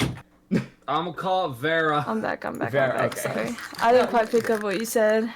Oh no, you're good. I was gonna say, do you want to also give like a shortened nickname for that? The only reason why I say that is because I know I can say it fine, but Acrid struggles to say certain words and certain names, and from my understanding, he's not gonna be able to say that. You can say Vera. Okay, Vera. Okay. I struggle to speak English. I just mixed up two words. Don't worry. I just mixed up like darkness and skull. It's honestly a good name, so I can't even. Oh yeah. Yeah. Oscar Vera. All right. Oscar Vera, because you did like a duh to it. No, Escovera. Oscovreda. Wait, did you roll your? I fucked that up so No, hard. no, it's a Holy single crap. R. It's a single Okay, R. It's okay. Vera. Veda. Vera. Veda. Okay, gotcha. I'm gonna try and not feel like the Something like same- that. If you say That its joke name came fully, wrong. it's like yes. It's Screw like that up. yes, and you say just Vera, which will be Loki, because he can't figure out how to say it right. It looks like what? What do you want? No, no, Dude, no. If he you say looks- his full name, that's when he's in trouble. If you give the nickname, he's like, Yeah, "Bye." yeah. Yeah, or if you go Loki's route, you call him osteoporosis. But like, Osteoporosis, he'd be pissed, I think. probably. But yeah, no. Loki goes to God, courtesy and- of the Shadowfell. Yes, ends to heaven. Courtesy. I'm not gonna roleplay this bit out, by the way, but I will let you know the bit that Levana would have let Loki know at least. It's kind of just explaining why she was on the other island when she was supposed to be at the boat, because some of your crew does tend to like just appear on the islands when y'all tell them not to, type of thing. That's normal for some of them. She's not one of them. Yeah. There was a reason. She was good friends with Nepa. When she saw her diving down from the sky, she knew that meant like, that's a last-ditch effort. That's a problem. Oh God, my friend. Yeah, no, Loki would have yeah. been fine with that. Yeah. He would be honest in the fact that if he'd been awake when that event happened, he probably would have said, "Fuck sleeping, we're going now." Yep. The reason why they're down in the basement was because they had originally, when she found Nepa, Captain Nepa, she brought her to an alleyway to try and heal her up, and people kept coming. They couldn't get rid of the cultists that kept showing up. So when y'all finally found them, they had brought Nepa down there to try and heal him, and then Shin basically turned around and found that thing and ended up face-to-face 1v1ing the thing while he's trying to keep it away from Levana and Nepa. So that's kind of how that went down. By the way, she did not ask Shin to come. Shin essentially just kind of appeared midway. You would also realize, just like something you would kind of just learn, Shin has essentially kind of, in a weird way, he's made an oath, obviously, as you guys know, to Ublex, but he's also made a promise to the crew as a whole, because before he was just kind of seen as like, yeah, you're just the guy. You're just the sword. Guy. You're just one of the people. You don't do you don't have a specific He's the role. guy of all time. Yeah, you're not one of you don't have a specific role. You're kind of just that guy that goes and deals with problems. Like, there's not a specific word. Normally you call them swordsman, but they don't have a sword, so. But essentially he's devoted himself more to being just that, but to being a protector. So if any of the NPCs ever leave the boat, he will follow them. So he is dedicating his role as a crew member, unless y'all tell him otherwise not to specifically protecting other NPCs. Ooh. As well as, yeah. you guys. So it might not even be NPCs sometimes, but if he feels like y'all, the main group, are in trouble, there's a shot he just shows up. So yeah. Ublex, who's across the island, somebody, smack, Shin, appears, stab. Uh-huh. Thank Yeah. God. So yeah, it doesn't mean every time you get hit that he'll show up, but it just means like there's a shot. If he realizes like, oh, okay, she's not doing well, because he will probably have like a natural connection to like your health. If you go down or you're close to being down, he might go, it's literally just be a wisdom save to see if he teleports there. Or if he thinks you're fine. Cool. It's literally him guessing, like, is she gonna be good? I don't know what the circumstances is. I cannot see what's happening. Ugh, screw it. Cool, that's cool, that's cool. So yeah. That being said, unless you have anything else on the island, you all can depart from Henzire. Yep. I still have the thing I wanted to talk to the I need to get food. the demigod Grab your about. food. No, shit ton of salt. Yeah, you can go talk. You can go grab your food while you go talk with the deer man, the one and only, Typhusis. You can go talk to Typhusis, sure. What you need to talk to him about? I want to talk to him about the Shade Man. Alright. I'm blanking his name. He would be here to kind of like wave y'all goodbye at the port, so you're probably just meeting up with him at the port before you depart, essentially. Typhusis. But if you're talking about the Shade Man, you're talking about good old, big old man, the one and only Lemius. Yep, I forgot his name. You're all good.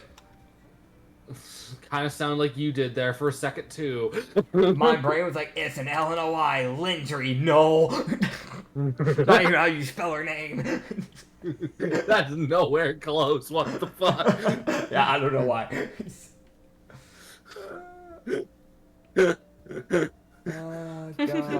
God. Just the big old man, just Linder. No, that's just wrong. That's just the incorrect details. There we go. Yeah. Loki would walk up to Lemius and he would,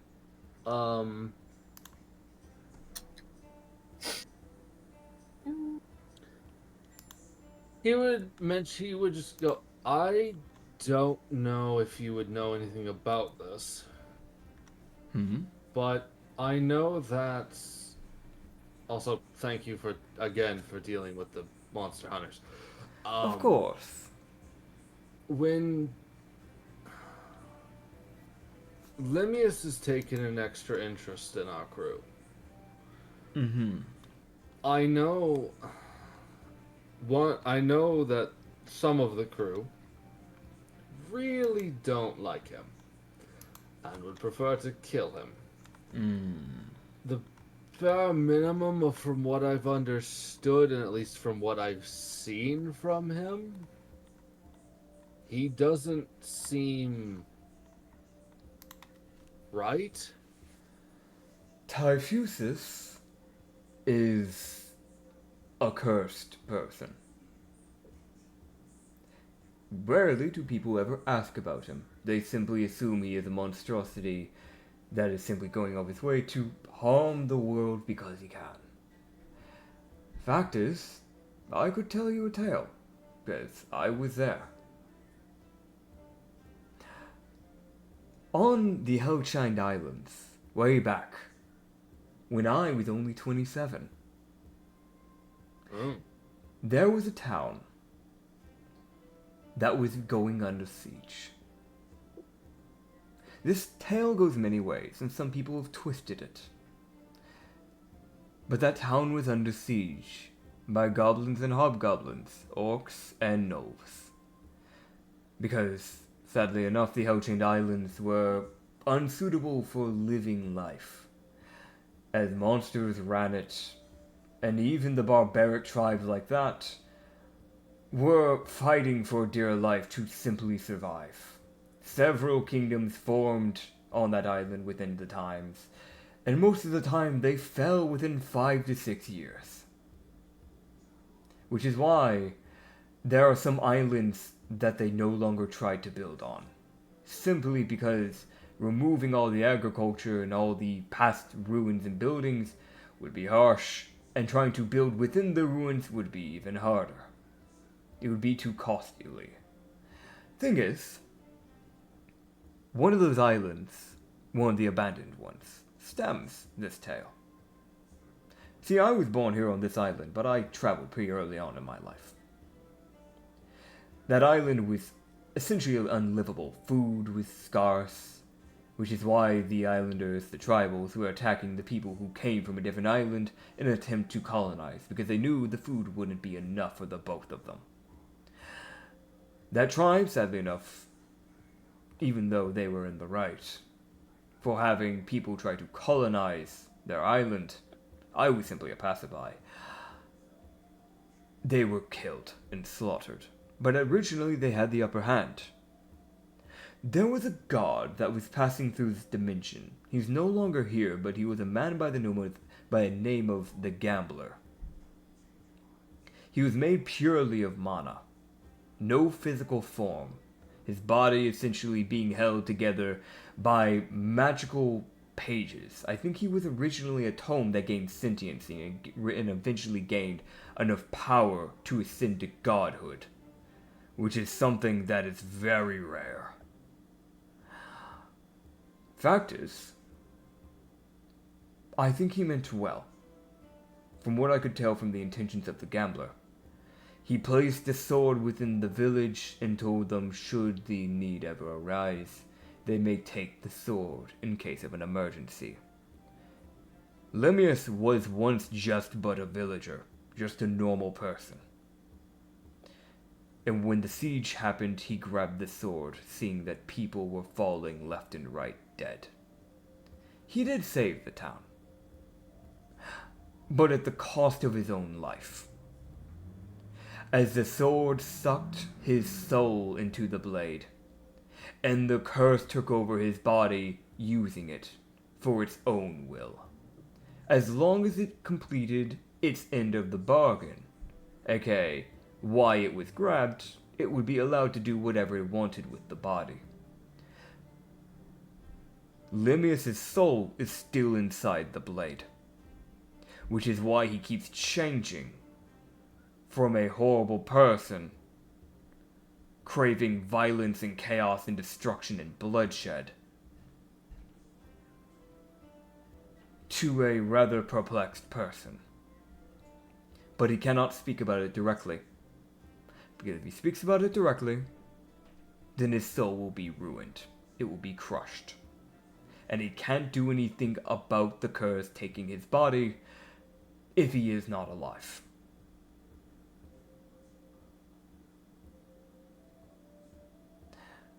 From what I understand, when I actually got to talk with him, the person, he had told me he had formulated a plan.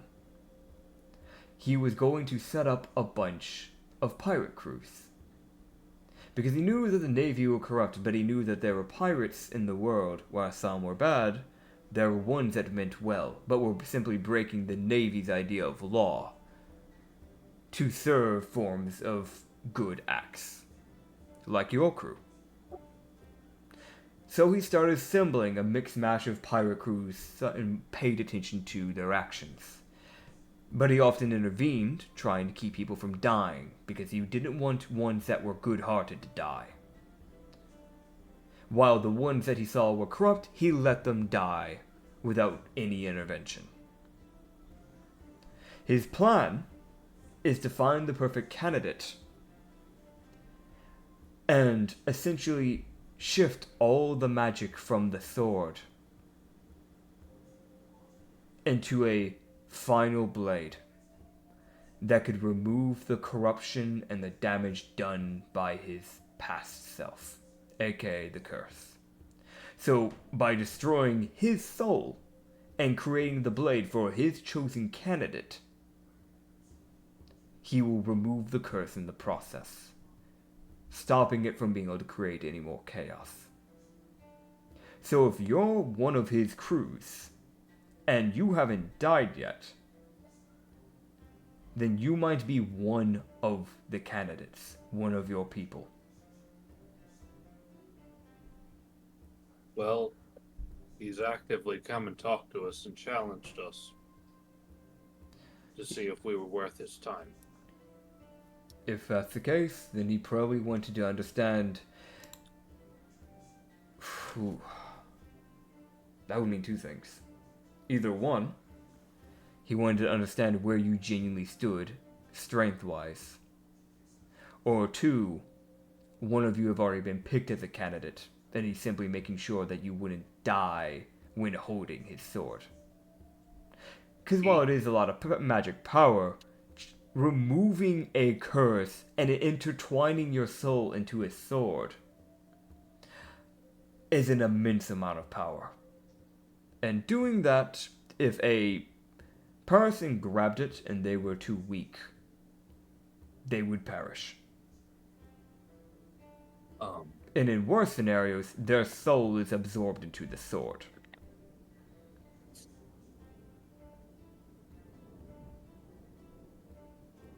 Well, at some point during that fight, he decided to be lethal. And he killed, the rabbit... Tanuki? I think that's what the other half is. He was revived by Yanessa. she was it he. Do you Excellent. know if he tried to bring them back? I haven't asked, but I can. I would ask. The way I see this, from my understanding of who he is as a person, if the curse took over temporarily, they would have aimed for lethal. If he wanted you dead, and he deemed the crew as unworthy, completely, he would have killed the whole crew. So either the curse took over, trying to remove him as a possible candidate, and maybe his Limius tried to take him back, but was blocked, or it was simply him trying to quiet someone who has spoken a little too much. In other words, speaking a little too big for your own britches. Because while Limius, he does mean well, everyone has a limitation to how much they're willing to deal with. This is not very long, Of course. from what I've gauged. I will talk to Usagi and see. Alright. I don't know. I thank you for giving us safe haven. This has probably been and probably will be the safest island we have ever experienced. And now we get to go into hell. From what I'm seeing, this will probably be one of the nicer islands. This will probably be the last nice island. Oh god. If I'm guessing correctly, because I do know my island fairly well, if you're using a normal pose, you're most likely on the Kippy Island, which is or Kippy Kingdom, they like to call it. For some reason they want to leave out the island. Kippy Kingdom is the first country you'll run into the Facey. They're fairly tame. I don't think I've heard of anything bad happening over there. And then you should pass through... You're heading to the Hellshade Islands, I'm guessing, correct? That's where the post is leading. Okay, then you shouldn't have many islands. You see, the Facey, it's big, but in one way. As in, it doesn't spread out in a large radius, if that makes sense, but rather it's one linear area. So if you're going straight through it, and not going across it, then you'll only have to deal with 3 islands. Whereas if you're going across it, meaning if you're coming from a west island, and you're not by the looks of the way your compass has been leading you, because I did talk with your navigator at one point, you should only have 3 islands instead of 15. Thank the gods. Of course. So you... Just the most genuine. He was like, I've dealt with the Fae on my travels. I'm good. That's fair. But So- not stay there. You have Kippy Kingdom, then you'll probably, it's not guaranteed, but it'll most likely send you to the Skazi Islands, which is an empire that contains, I think, 5 different islands. So it'll probably send you to one of their 5 islands that they have control of. Okay. It's run by a lich, so be careful on that one. Okay. And then you have the Crux Dynasty, which is on the edge of the Facey and Ingerhaze. Okay. So best of luck. We're gonna need it. I don't know if you would know this, but do you know how far the how big of a jump it would be until we got to the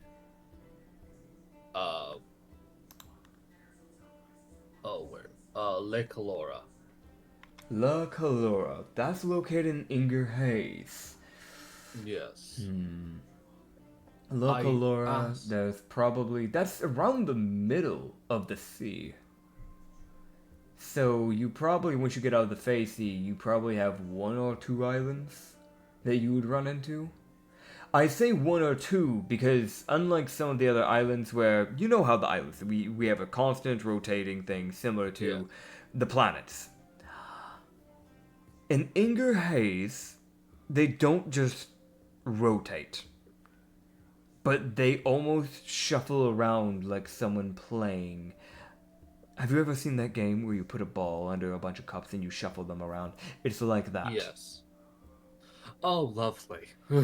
People can't explain it, but it's something with the magnetic field in Inger Haze, which is also another mystery along with its immense fog that never leaves. So you most likely have 1, 2, then you have La Calora, then another 1 to 2, and then you would reach the Red Sea. By the way, I've made sure your boat's reinforced for that drop. Because that is a mile drop off of a waterfall into the Red Sea. Yeah. Thank you. Of course. I was starting to have concerns about that. Yeah, you don't want to break your boat. I also went ahead and helping Kasheshe, my dear native friend. I reinforced your prisons a bit. Oh. Make sure that your little Navy friend doesn't get out. I've covered them in adamantine. Oh! They won't be getting out if you put someone in there, unless they're strong enough like me. Ooh. Well, I don't think anything would hold you, so that Of does not course. surprise me. Also, to reduce drag, I worked with Kasheshe. So, if you go underwater, which I doubt you would, for reasons. I won't. He gives you that look of, I know, trust me, you won't. I personally will fucking not. Yeah. In case you, for some reason, fall into water and see underneath the bottom of your ship, it has not extended downwards to make another floor down, because that would cause more drag. Instead, what we did, so you could have more rooms, and still be able to deploy a possible submarine if you wish at some point, essentially we just made a very elaborate pocket dimension. So once you go past that, from, you had your current floors, going into that new floor, going downstairs, essentially you're entering a pocket dimension. You would never be able to tell. Unless you knew what this was, you would never be able to tell. So you have 4 rooms down there. Actually, no, because we were going to set up 4 rooms so that way you could have the submarine, but you chose to go the other route. So you have 8 rooms. Awesome. So, feel free to use that as you wish. We might be able to just hold the submarine on the back where the lifeboat is if we ever decide to use that, but we rarely do. So, yeah. That's right. Well, I wish you the best of luck. Much appreciated. Thank you. Of course. Thank you for the information, too. And with that, Loki would leave him alone. It's all good. I'll see you then. Yep. As you guys will depart. Wait! Huh? Food! Were you waiting for food? Ship! Yeah, you want Food ship! Food Bring ship? food to ship! Yeah. Food ship! I need people to Yeah. come with me to get the food over. I don't. Heck yeah. All right, yeah, you go grab your food. 100%. I need to buy steaks. Meats. Steaks. Not steaks, just meat. We need to restock. We don't want to Yeah. die. I saw that you put down, like, in the group fund, 1745. I don't know if it's gonna cover everything or it's too much. We'll find out. I mean, honestly, straight up, that is like spending that amount of money for like steaks and whatever you want. I'm gonna be straight up honest. We'll just give you like 30 days worth of food, like with that pay. So Do whatever. we need 30 days worth of food? I mean, that'll probably last you a good portion of the campaign, straight up. For real? Yeah. Damn, let's do it. Let's do it, gang. 'Cause Honestly, be kind of concerned that the meats would go bad. you could salt them. We need a freeze bunch of them. salt. Like a shit ton of salt. Yeah, I mean, y'all have a refrigerator fuck now. ton of salt. A refrigerator and a freezer inside your kitchen now, thanks to A the deep freezer? upgrades. Yeah, you have a deep freezer, so you Yay! can like freeze it as Fuck well. yeah. Salt it, freeze it. Heck yeah. Gotta love artificers, man. And yeah, y'all can like go set out, but yeah, you can grab whatever food. Just like you can just 30. eyeball. What you can do is you I'll want just- you can type in 30 rations essentially, and every day that we Yeah. go by, just remove one. And you can just say whatever you want to make, and you just make. Like, we'll just do that. Like, that would just be easier for you, Let's just do that. Please. Heck yeah. That would be better. Yeah. Should. What was I gonna say? Hmm? Can I put down salt? And salt Yeah, would be different yeah, though. So, we'll just say it's a part of the package. It's fine. Part of the package. Part of the package. Yeah. 500 bags of salt, please. Okay, cool. Yeah. That's What 30 the days worth. fuck? 30 days worth. You're just using a lot of salt, but it'll get you 30 days worth of like. 30 days worth of salt. Yeah. I only bought salt. I forgot the rest of the food. Dude, you all set out. You just have salt. You have no food. You guys starve. Ublex is oddly salt shaped. Dude, y'all look over to Ublex, and she's just white. She's I'm white. That's Whoa, wild. buddy. But yeah, no. Whoa. Oh White man. Ublex Realize would not suddenly be very nice. concerned about why Ublex has gone from blue The white. to white. Because they were just eating salt out of the bag, like it was potatoes, like potato chips, you know, like. Why is Ublex white? No, this is evil. I mean, there could be a couple of reasons. I mean, you did say yeah, Ublex could right. change colors to certain liquids, so Yeah, that's true. You do change with liquid, so that is. swimmers. Yeah. Yeah. All right. Straight up, y'all will be ending off today's session as y'all start heading out to the next island. Whoa. Heck yeah, you guys got upgrades. You guys got a bunch of new items. By the way, Issa, don't forget to write down what you got for items so I know. Please, I need to know. Nah. Oh, Yeah, I'll write alright. it You down. don't have to figure it out within today. Just figure it out by Monday.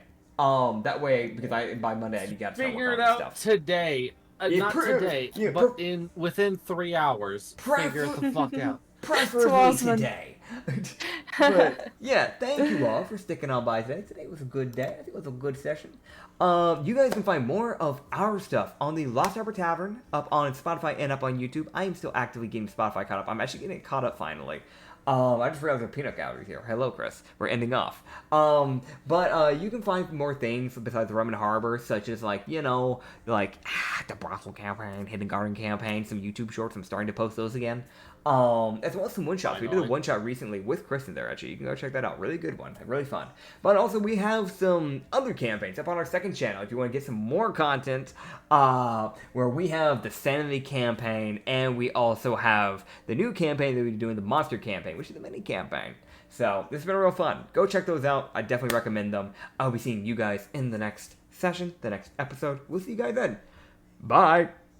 Bye. That was the saddest Bye. bye I've ever done. Bye.